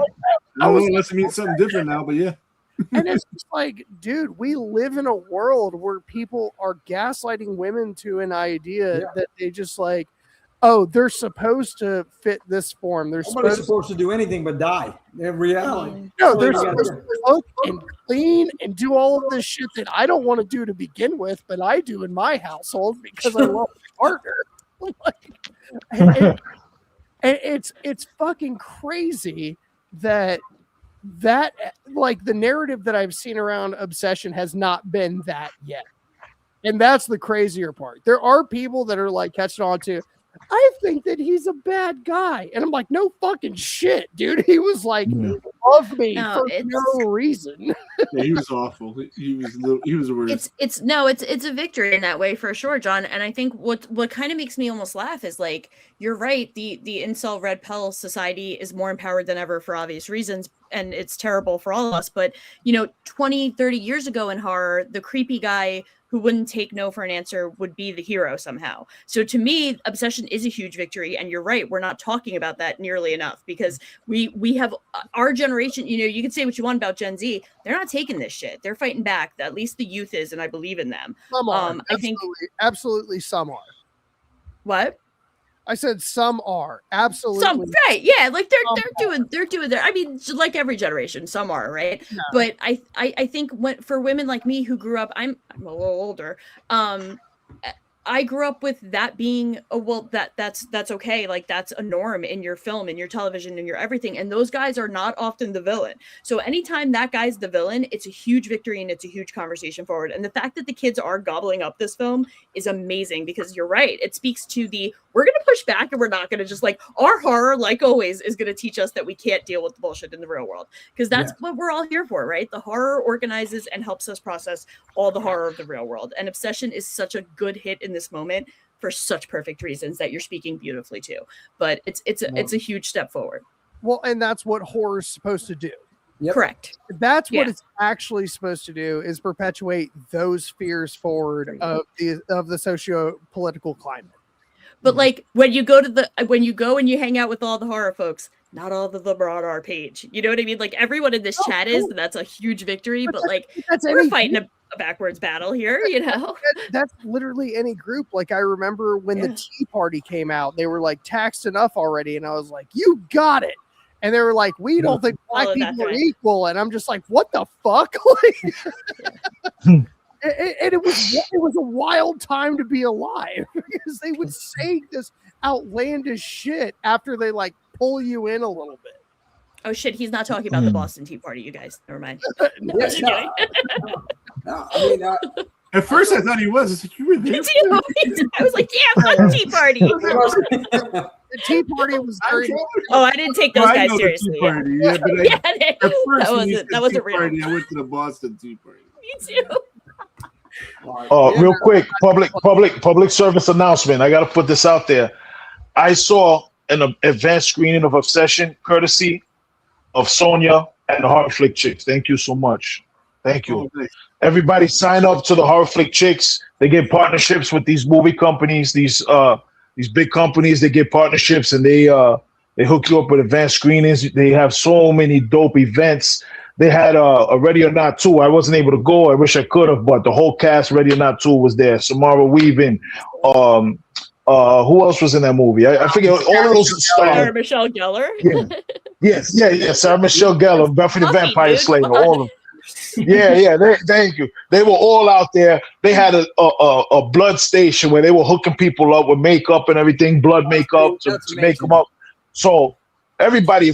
I know you already are, but if you're not, follow the Horror Flick Chicks. Sign up for their distribution list because they get all of the dope. All of the dope screenings, advanced screenings. I saw 28 years later the Bone Temple back in like December 2nd or something crazy like that on account of the Horror Flick Chicks. Thank you so much, man, because you girls are killing it. Thank you. Thanks, Swift. We're hoping to get some like good ones for the summer, the movies that come out in the summer, so we'll see.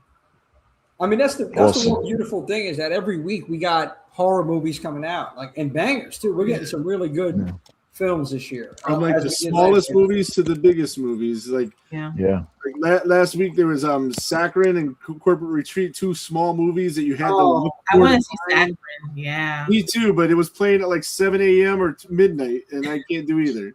Because this is already an hour and a half past my bedtime now. I was just saying, yeah. We didn't tell you, Rick. We're doing a marathon here, so we'll be up to 6 in the morning, and we're doing a Friday night. It's been fun, guys. Thank you. Good night. I've seen none of these current movies, by the way. Also, you see none of them. No, I need subtitles, bro. If the theaters had subtitles, then I would go to the theaters, but they don't. So I gotta wait till it hits streaming. Ours do. We have some. Well, down here in Texas, we do not care about impaired equality and Brandon's the only one that can read. very ableist. Yeah, you can read in Texas. Yeah, it's like it would be pointless. I need to read to hear. Exactly, to read to hear.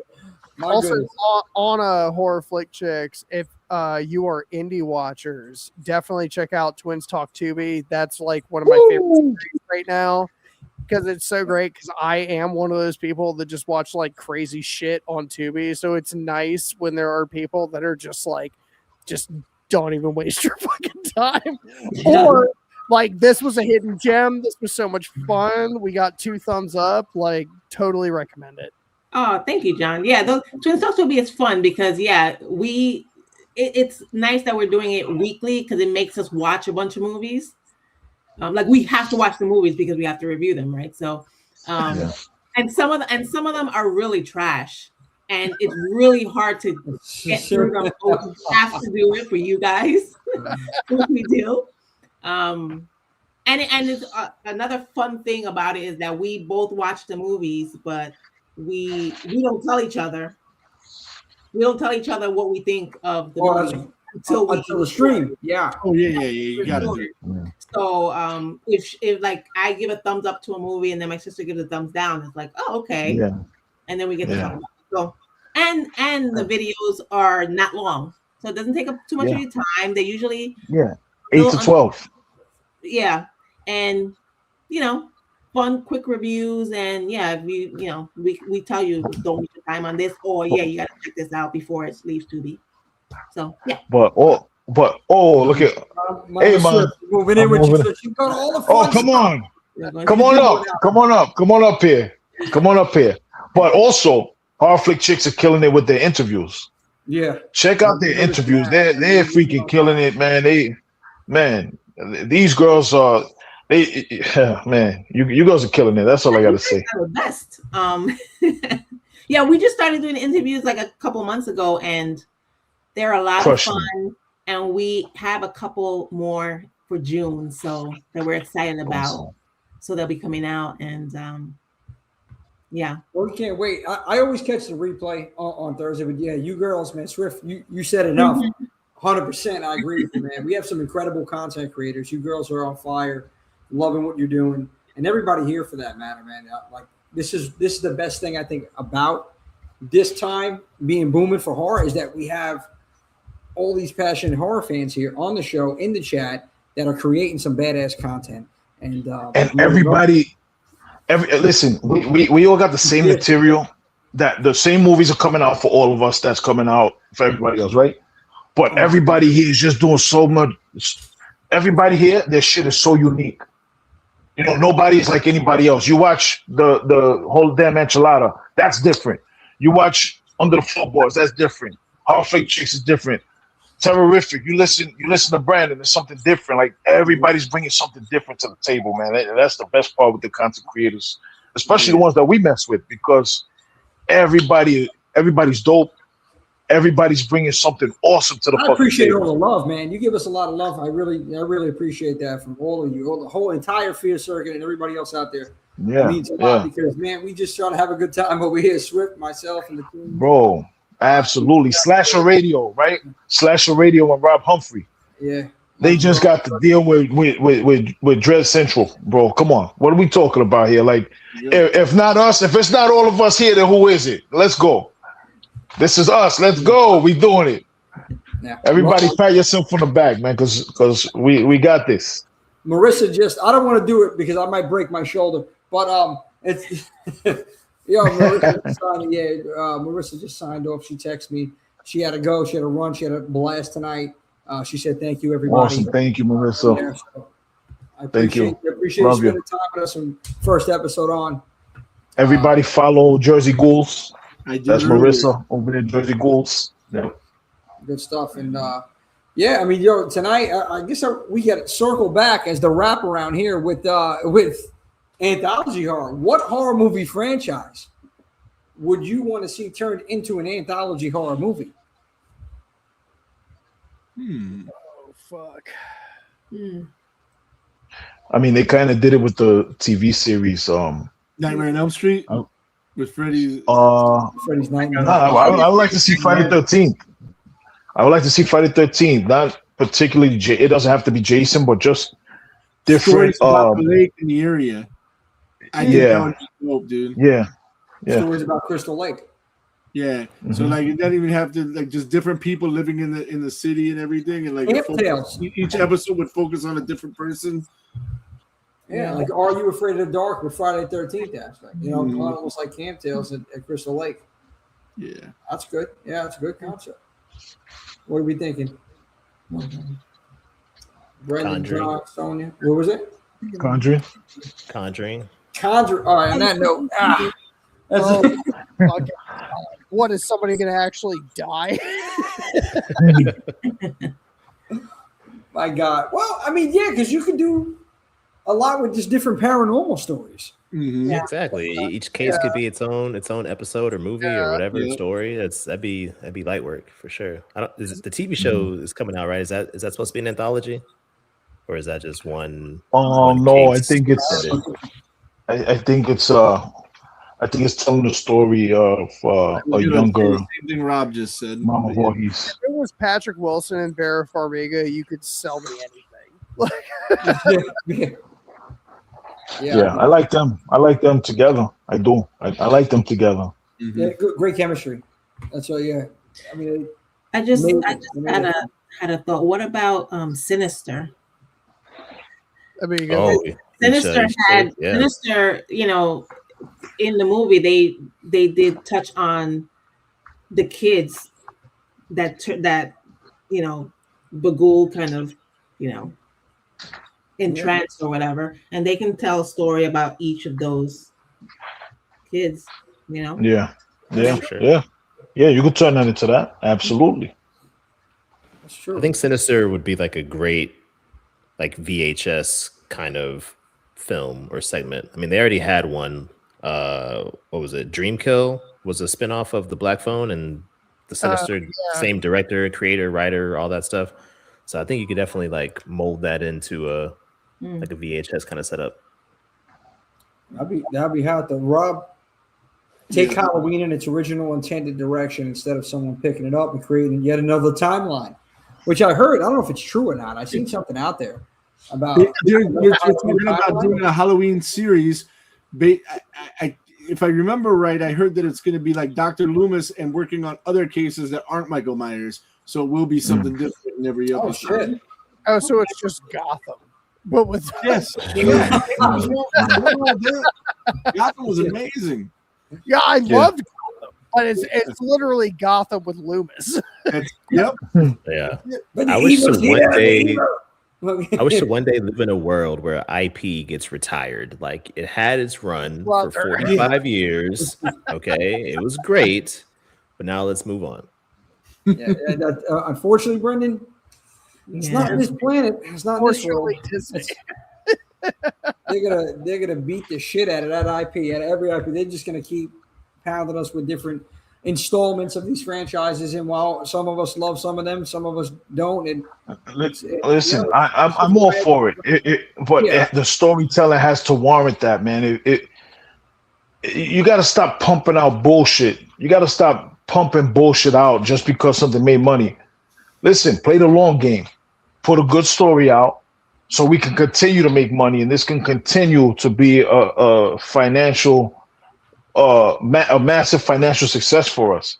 Stop with this. Oh, we have to hurry up and throw some bullshit out and insult these fucking people that are paying their freaking money. Nobody's going to the movie theaters anymore. So let's exacerbate that by giving them shit when they do come out. Oh, you come out to the movies, we're gonna reward you with shit. Sorry, guys.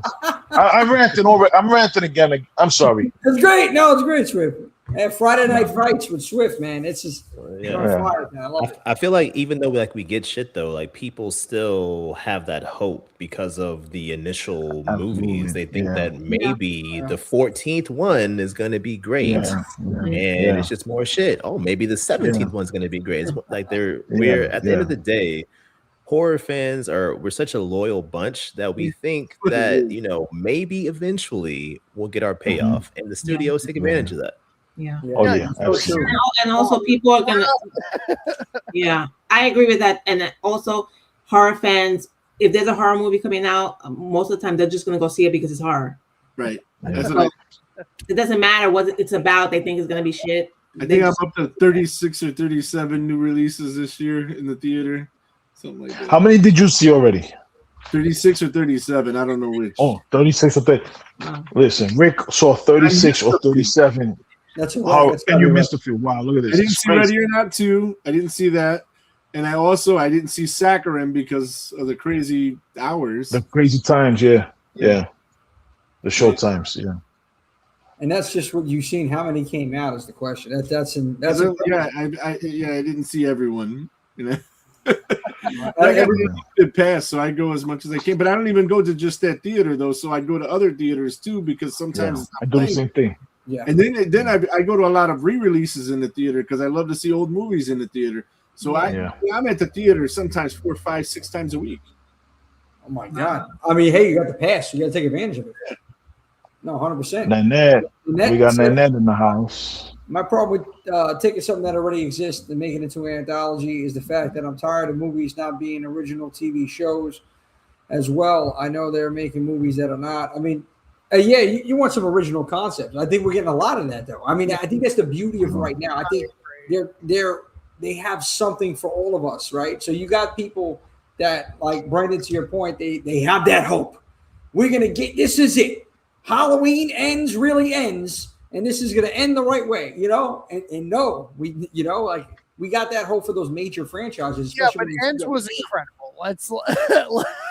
Let's not fucking shit on Ends.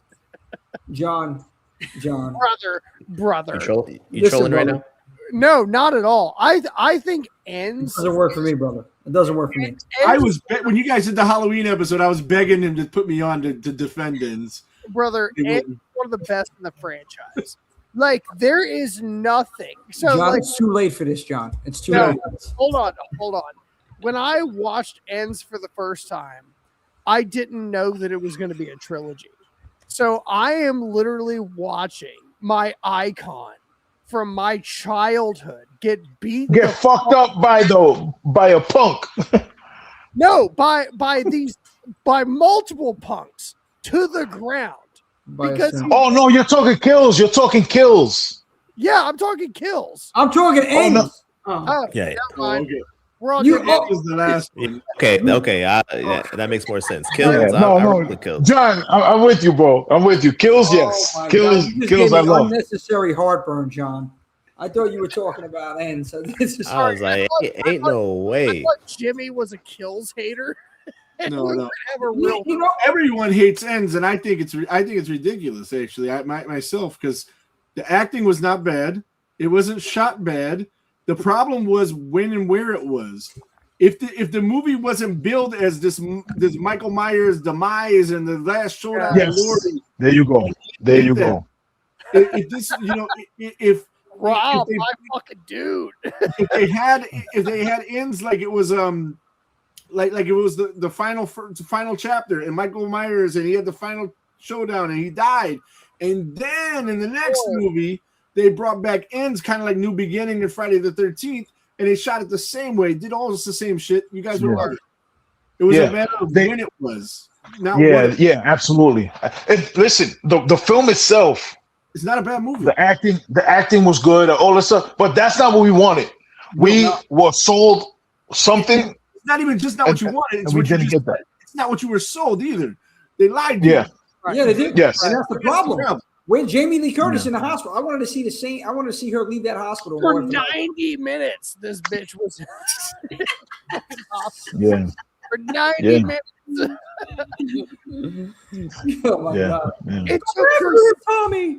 hold on, it took her 6 minutes in the following film to kill Michael. Yeah. Yeah. This bitch went from being in a hospital bed to cooking mulberry pies and fucking killing Michael Myers all in the same breath. Like, what are we talking about? This is no, this is crazy. I mean, this is wild, man. And I mean, I thought I was seeing Jamie Lee Curtis and My Girl. This is what we got in the beginning. Yeah. The bottom line is, She's it telling was terrible. It was terrible, man. I don't want to even hear about ends, and I can't believe Rob. It just wasn't the continuity. It wasn't the same continuity. It was too much of a departure from what we expected. But it was well acted, well shot. Everything. Listen, everything. Could have been the next. I'm giving it credit as far as technically. Technically, I'm going to give it all the credit in the world. It was a good movie shot. It just had nothing to do with what we were given previously. Nothing. There was no connection. You don't get to take an apex predator that we've had since fucking 79 and be like, it got old. Like what the fuck? Like, that didn't matter in the 2000s or the 90s and shit. Yeah. Like, what are we even fucking talking about? We're just like giving him a handicap because we don't know which fucking continuity to go with is bullshit. Yeah. I don't even want to talk anymore about ends. I want to end that conversation. Every week a bit. Yeah, that's that. After I just regurgitated my dinner here, almost live. Thinking about back Whoppers and Milk Duds. Brendan, you're on that line, buddy. You're right there on that line, man. I love your content. I think you're a great guy, but you just fucking dipped your toe over that line, man. And I just, I'm gonna cut your big toenail off. You better stop it. All I'm saying is, go back to the anthology. I was thinking about this. I'm sorry. I'm switching it back up. Mm-hmm. So it's easy to go to the major franchises. I was thinking People Under the Stairs. I want to see stories about the kids in the bay. Like, I want to know more about that. I think that was a more cohesive story. Is the big thing. Like, I don't put them in the same category as I do like All Hallows Eve 1, because All Hallows Eve 1 is straight up an Art the Clown film with one other section in it that sucks. And like, you're right. Yeah. And outside of that, it's like we're actually doing a completely derivative story. And I think that People Under the Stairs was kind of the same way. Yeah. No, I mean, I enjoy. I hope, like, I think what's his name there? Isn't Jordan Peele remaking that? I'm waiting to see. I would love to see that. It'd be amazing. Yeah. Yeah. No, I heard about people complaining if Jordan Peele makes it, it's going to be woke. It's like, did you watch the first movie? Of course. I mean, Also, when has horror not been woke? When is horror? Right. Thank you. For what's fucking going on right now. The original movie dealt with race relations and all of this. And he's a good guy to handle it. And Wes Craven is underrated Wes Craven film. Oh, I love that movie. I love everything Wes did. So there was another one that came to mind.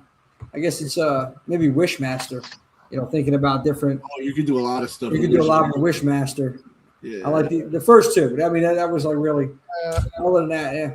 But I mean, Sonia, talk to us. Is there any movie that you think any horror movie that you would want to see, or major horror franchise, or even, I guess, standalone that we could turn into an anthology horror?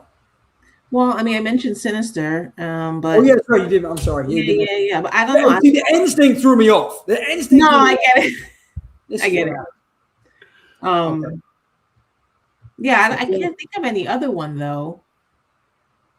Like outside of what you guys mentioned. Rick, what were you saying? I don't remember, but somebody in the comments brought up Hellraiser, and that could be You could have the Hell Priest start an episode every week, and he could tell a different story. I'm not a big Hellraiser fan at all, to be honest with you.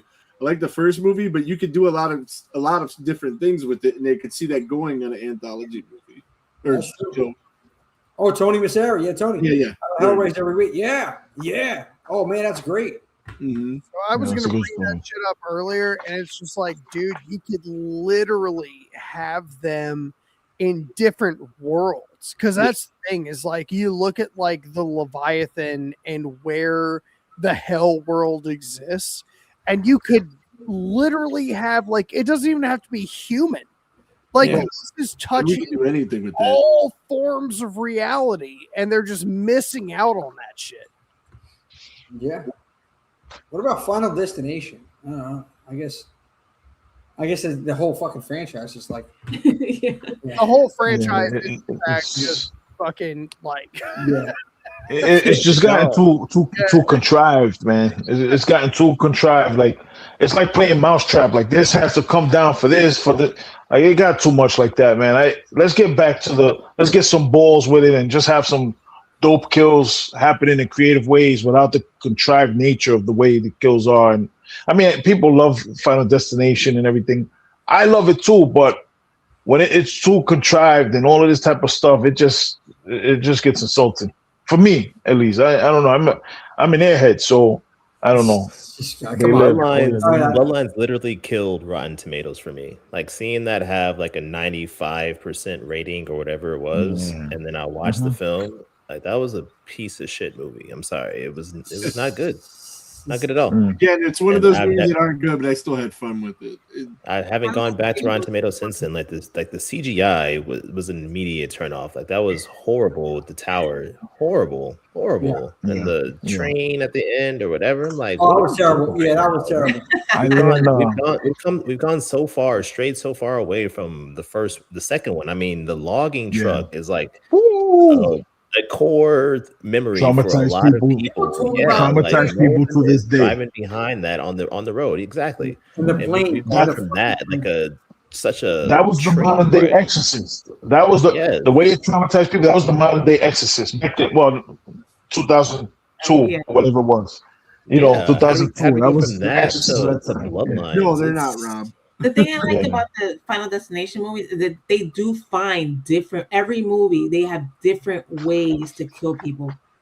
Yeah. And the anthology series, it would run out pretty quick. Yeah, that's true. So that's why, and that's what makes it fun, because if you see like the same kind of kills popping up in the movies, it's like that'll be boring. But I like to watch them because every movie is different. Yeah, it is. And Rob Humphrey loved them. Says they're not good at all. Rob, the first two are great. The first two Final Destination movies are great. The OG, still to this day, terrifies me. And I guess they were like grounded in reality at first. Entertaining movies and good movies, and I think they are fun and entertaining. I don't think they're good. Yeah. I think a good amount of them are good. Like I think, dude, I'm a giant Friday the 13th fan. I love all their movies. I'm never going to tell you that those are good movies. They're not. Jason Takes Manhattan is incredible, and I will fight everybody. Oh boy! It's just. I watch it. I like it. It's just the worst one. That's the worst one. I think so. I cannot think the understand. first two Final Destinations were legitimately good because like they the fear factor there was because they were like grounded in reality. There was a chance that your plane could blow up. There was a chance that you could be behind a logging truck and get fucked up. Yeah, but now it's like, okay, I'm not going to get sucked into an MRI machine and have my Prince Albert piercing ripped out. Like, that's insane. But that just happened. Where does it happen? That just happened. That happened right after the movie came out. That happened to somebody. Before they Send me the link. On reality. Send me the link. I want to see this. I want to read this. Did they die? I think it was in Long Island. Did it have and crushed and all that shit? Did someone take a soda can or vending machine spring to the head or whatever? Like it happened. It was the same thing with the dude getting his butthole sucked out in the bottom of the pool. Like that happened to somebody, which is insane. Did it? Yo, it sucks to be there, bro. Hey, then that just means we're living in a simulation, and that's all I can say about that. Like, it's none of that. Like, It happened in Long getting Island. pulled into a Boom, garbage see? truck. Yeah. Like, It doesn't surprise me there. Yeah, so that's Up on Long insane. Island. Long Island, absolutely. Unreal, man. Yeah, Final Destination. Again, going back to like the original too. It's just the psychology behind it, right? So like it has you thinking, like watch everything you do, because if I do this, then this might happen, and this might happen from that. So it's like you got to watch your steps. So like that is really what got me in the original. But it just got stupid. Like this faucet had a leak, and this happened because the drip drop came out of the bathtub. And it just got ridiculous. but that was serious, man. That could happen. a penny falls out of an old lady's purse and happens to roll into traffic, but makes it all it got into a too train track, stupid. causing the train to derail. And like, My favorite part of what? the series is when What are it we would saying start right now? that like it would do shit that didn't even matter. Yeah. Oh, by the way, Yeah. this rock that got hit by a fucking lawnmower is over here now. JK, Yeah. because your shit's fucking flying. Like, Yeah. So Jimmy, do me a favor. Read that thing that Nanette just was up on the screen, please. the one I popped up there. Okay. Yes. Yeah, we were just talking about this before. I cannot understand how someone could say that horror movies have never been woke until now. They've always had something to say about what was going on in the state of the world at the time. John said that, I know, earlier as well. Okay. Yeah. Thanks. 100%. That's it. That's Yeah. why horror, like again, spoke on everything that was happening. And this is why it was big in the 80s. There was a lot of things going on in the 80s. But we're dealing with that now. You fast forward to 40 plus years later, there's probably more things happening now, I feel like, than what was happening in the 80s, which is wild. Because listen, they show us now. Before they didn't have the balls to do this stupidity in front of us. Now they're playing in our faces. But it's technology also. Everybody has cell phones. Social Everybody's media. cameras everywhere. Exactly. So we're Exactly. seeing everything. We're It's consuming exposure. this. Yeah, there's more exposure. We're consuming this content on our phones. Everybody has access to this. These young Nothing kids. happening today is new. It's always been occurring for decades, centuries, whatever it may be. But now we have the access to see it. It's exposed to the masses, and now people are like, "Oh, wow, I didn't realize this was going on," because they were living in their own bubble or whatever. And now things are woke. When no, it's always been this way. You're just now seeing it now. there was a period during COVID where they were like, oh my God, all of these atrocities are happening. And it's like, no, everyone just had a chance to sit down and see it because people were still recording it. This is nothing new. This is nothing fucking new. Yeah, no, you're right. You're right. So with that, Or George Floyd, there was Rodney King. I wasn't going to say it, but Brandon, I'm like fist bumping you through the shit right now. There you go. That's big facts. Your history repeats itself, unfortunately. And this is just stuff that happened. And now we're seeing, to your points, we're able to see it. Everybody has access to it. But this is why I think horror is one of the reasons why horror movies are it's like so popular now, and the younger generation is getting on, which is amazing. Like to see, obviously not just people like us that have been watching it for God knows how long, but all age groups, all demographics watching horror, and this is why we're having just an influx and abundance of content. And of course, with that comes the shit that we get. Oh, you'll get the shit. We're knee deep in the shit. Right now. So. I mean, it's never been a better fucking time to be a fan.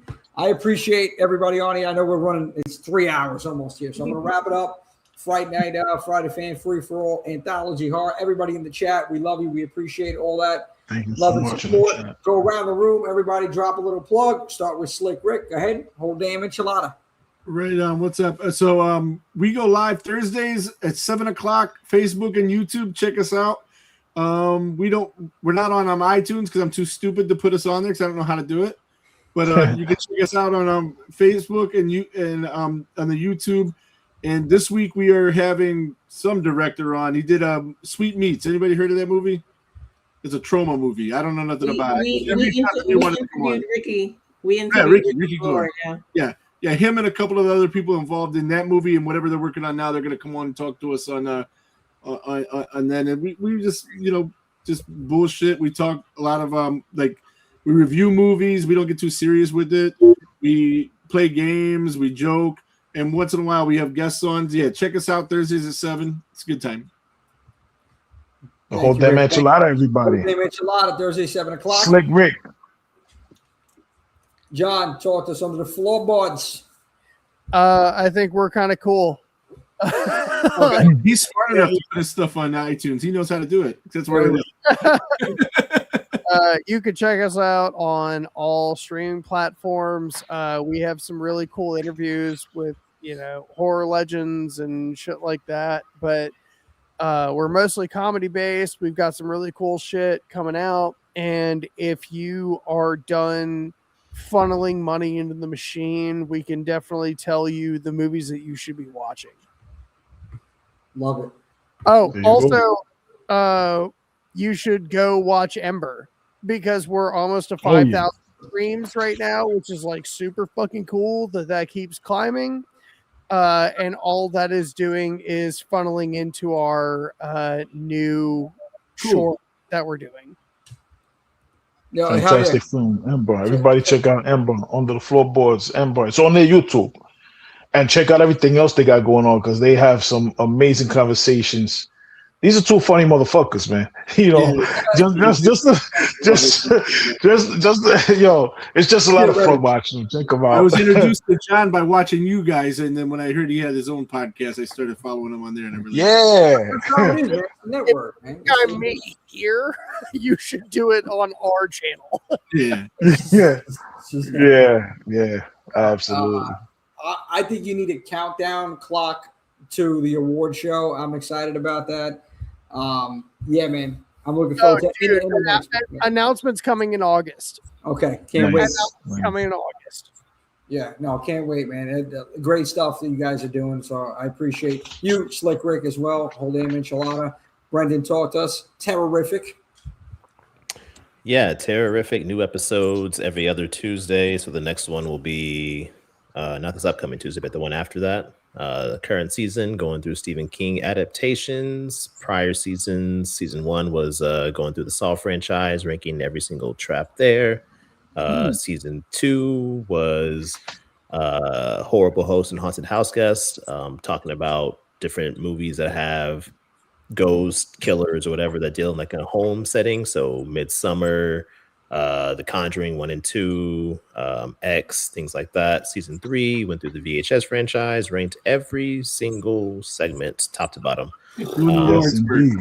Yeah, that's probably my favorite season. There is pretty unhinged. My vibe is pretty unserious. I like to point out the absurdity in these movies. Yeah, and make fun of it. So dry humor, dark humor, sarcasm, that kind of stuff. Oh yeah, definitely. Yeah. So yeah, you can find me on socials on Instagram at Terrific Podcast. I'm on YouTube, Spotify, Apple, all the podcasting platforms. And yeah. Brendan, I hope you take this is another funny guy, man. This dude is hilarious. You are the fucking Dave Chappelle of horror. I don't care. I'll take that. That's wild. No, I said, come on, man. He's hilarious. No, I just see him as like, fucking obsession lifting half a truck, being like, ah. It's all good stuff, man. You guys are all amazing. Sonia, a horror flick chick, talk to us. So we are also on all socials, Horror Flick Chicks, YouTube, Facebook, Instagram, Threads, TikTok, and we have Horror Flick Chicks podcast that we have some new episodes coming out next month, and some planned episodes for the rest of the summer. And Twins Talk Tubi. One episode every week, every Tuesday on our YouTube channel. We have brand new episodes for June. And we also have HFC Live, which we do on IG Live, 7 p.m. Thursdays, 7 p.m. Eastern. And it's just us talking about horror news of the week and shouting out some horror birthdays. And we chat with the people. A lot of fun. And make sure you subscribe to our YouTube. And we're also, our podcast is also on audio platforms. So we're on Apple Podcasts, Spotify, iHeart, and Pandora. So you can check us out there. And thanks, guys, for the support and the love. Always. Yeah. No, you ladies are the best. Killing it. Seriously. You're killing it. So loving what you're doing. Everybody here, man. It's good stuff. Content. Love it. And I want to go to Tony right now. Tony D. Tony the Tiger. Tony the Tiger, man. Talk to us, Tony. I know you do some streams. I seen you out here doing some streams. I seen Swift on your show. Who's your next guest? Who do you want to have on? Anybody can. Yeah. I was planning to do an interview with Jen, but her dad was sick, so we need to reschedule it. But anybody can join. Anytime you need a guest, you contact me. We'll set it up. I want to come on your show. I want to be on the Tony D show, man. And we'll talk about whatever you want to talk about. Is that a deal? Yeah, you let me know, Tony. I will. Yeah, I really enjoyed the show with Swift, man. You guys killed it. And Tony, thank you so much for your support all the time, man. You're the best, man. Thank you so much for your support, man. We really appreciate you. We love you, Tony. You always show up and show out, man. We love you. Thank you so much, and thank you for showing us love all the time, man. You know, we really appreciate it. Thank you for being a dope human being. Thank you. I really appreciate you. Jimmy appreciates you. We all appreciate you. Thank you so much. Yeah. Thank you, Tony. You're the best. We'll schedule that, buddy. Definitely. And you pick the topic. Just not Halloween ends. Promise me. Please, promise me. No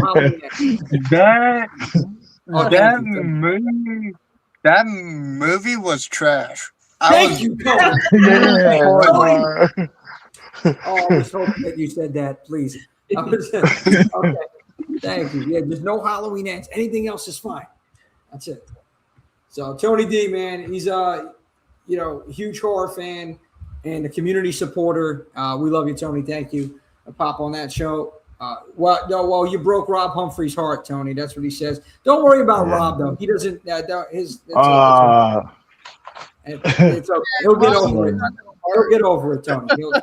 I'm still trying to get over the stuff that he says on here. It's not, eventually that's going to happen. But, everything Rob says is like the opposite of how I feel about things. It's hilarious. I like the shape of water. By the way, Rob, that was my impression of you. So. And everybody check out Rob and Slasher Radio, man. Check them out. Slasher Radio.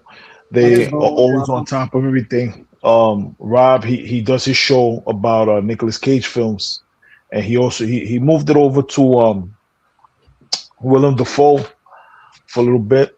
Check him out, man. Another hilarious guy, man. I love Rob, man. That's my brother from another mother right there. Check him out. All jokes aside, we love you, Rob. The whole Fear Circuit. Yeah, the Fear Circuit. Shout out to the Fear Circuit, man. Everybody in the Fear Circuit, Killer Point of View. Yes. Shout out Killer Point of View. Shout out Open and Kill Podcast. Shout out Our Life of Horror.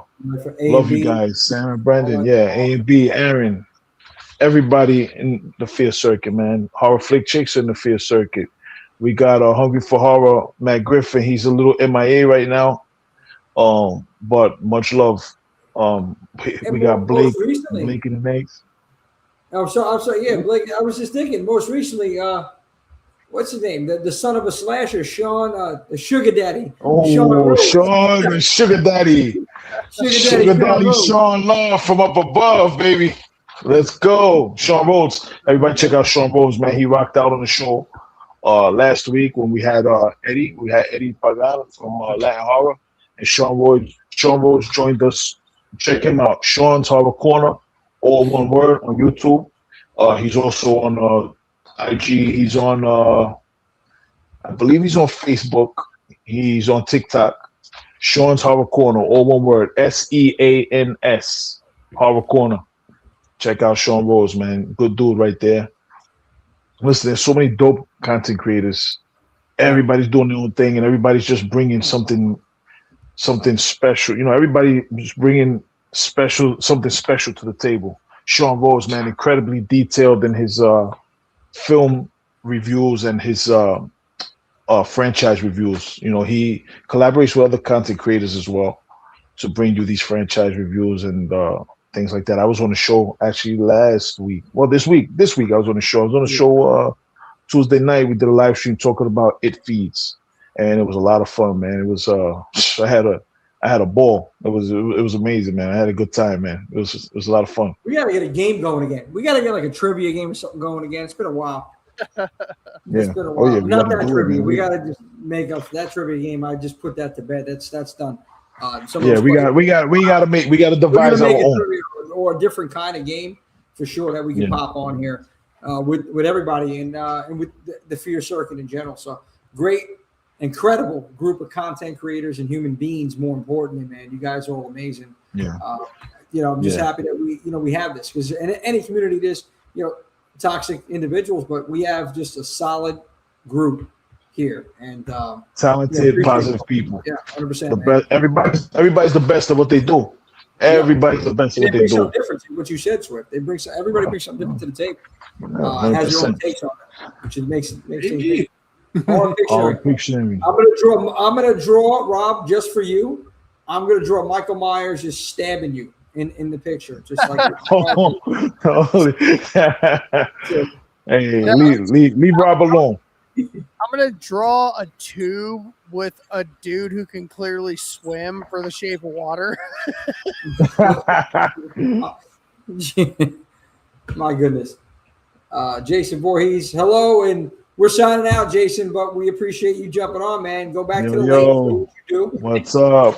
Thanks for coming out and showing love, man. Appreciate you. Appreciate you, man. You could always start the stream for the beginning. Just running back, you can always do that.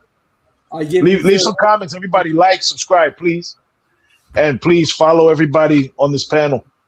Follow the Fear Circuit. Follow everybody. Yeah. Like, share, subscribe. Horror 365 Alive, baby, on YouTube. Click that subscribe button.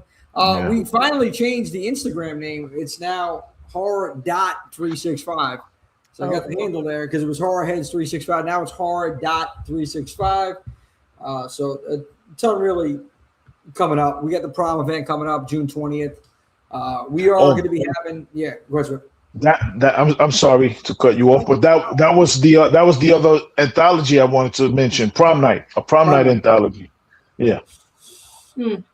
Yeah. I mean, you can do different tales, with all different prom night horror stories. Yeah, no, that would be. I mean, there's some legit prom night horror stories, man. My brother Tony Masari. But I wouldn't know. I never went to prom, but I am going to prom on June 20th. I'm not gonna miss that. That's my prom, June 20th, Freehold, New Jersey. Everybody, come on out there. You're gonna see Swift go to prom for the first time. It's gonna be something to laugh at and make fun of, and you take pictures of me. Plenty of video footage. Plenty. Yeah. No video. We'll see about that. No video. Okay? Everybody's got a camera. To be able to see it. Yeah. Everybody's got a camera, buddy. You got to see it in person. But I'm gonna be like a kid in a candy store. I'm gonna have my little tux on and everything like that, man, looking like a fool. But I got to do it, man. It's my first time going to prom. You got to do it. But come on out. It's gonna be a good time, man. Music, dancing, contests. Games, prizes. It's going to be a lot of fun. Tarot readings. We'll be doing some tarot readings over there as well. Yeah. Come find out that Swift is in your future. That's all you got to do. I don't have a date for prom. Just come out. They could tell you, listen, You're gonna meet a wonderful guy. His name is Swift, and he's right there. Go get him. Just kidding. Man, unbelievable. So yeah, come on out, see what's happening. Prom night, June 20th, Freehold, New Jersey. Horror 365 prom night. Eventbrite.com. It's affordable, $20. It's going to be a killer time. If you get it online in advance, it's 20, but at the door it's 30. We got a couple things shaking over here. I want to shout out Martin Monster, who's going to be on next week. He's an original character from Brooklyn. We got him coming on next Wednesday. He has a show, Rob, your favorite movie, a show, Freddy's Dead, screening on June 14th. And I'm going to be out there in Brooklyn. Swift is going to be out there in Brooklyn. We're going to go support him, see him. He's going to be on. We're going to be talking about that and him and his whole character next week on Wednesday. He's the oldest living thing in Brooklyn, 4,000 years old. 4,000. Go see what he's talking about. He's got a lot of stories to tell. Oh, yeah. He's seen a lot. Good stuff. Can't wait. You guys are going to love him. He's a good, great human being and incredible character he's created over there. So can't wait for that. Looking forward to next Wednesday. June 14th, like I said, we have that show out in Brooklyn. We're going to talk about that next week. Prom night coming up. A lot of good things shaking over here, guys, and I appreciate all. Yes, Rob. Yes, we are. Yes. You're not actually going to watch the movie. Yes, we are watching the movie. So you should come out, Rob. You got to see this. So, yeah, not Jason. I'm looking at the Jason name. Freddy's dead. Freddy is not dead. He's alive and well, and he's going to be there in Brooklyn June 14th. So and everybody, if you don't know who Martin Monster is, follow the Martin Monster, and you could check him out on Late Night with the Devil on the physical media copy. He's in the special features. He has a special feature where him and Jack Delroy are going back and forth. Two hosts, one horror host and one late night TV host going back and forth with each other. It's a lot of fun to watch. Check them out. Yo. Appreciate you guys. We're signing out of here next week. Wednesday, we're back Wednesday. So I appreciate that. Dealing with this week, this madness on this Friday night free-for-all, which we haven't had in God knows how long, but we're back, baby. Stay tuned. I'm trying to find the outro. There it is. We got it. Remember, it's not just a genre. It's a lifestyle. We'll see you next Wednesday with more.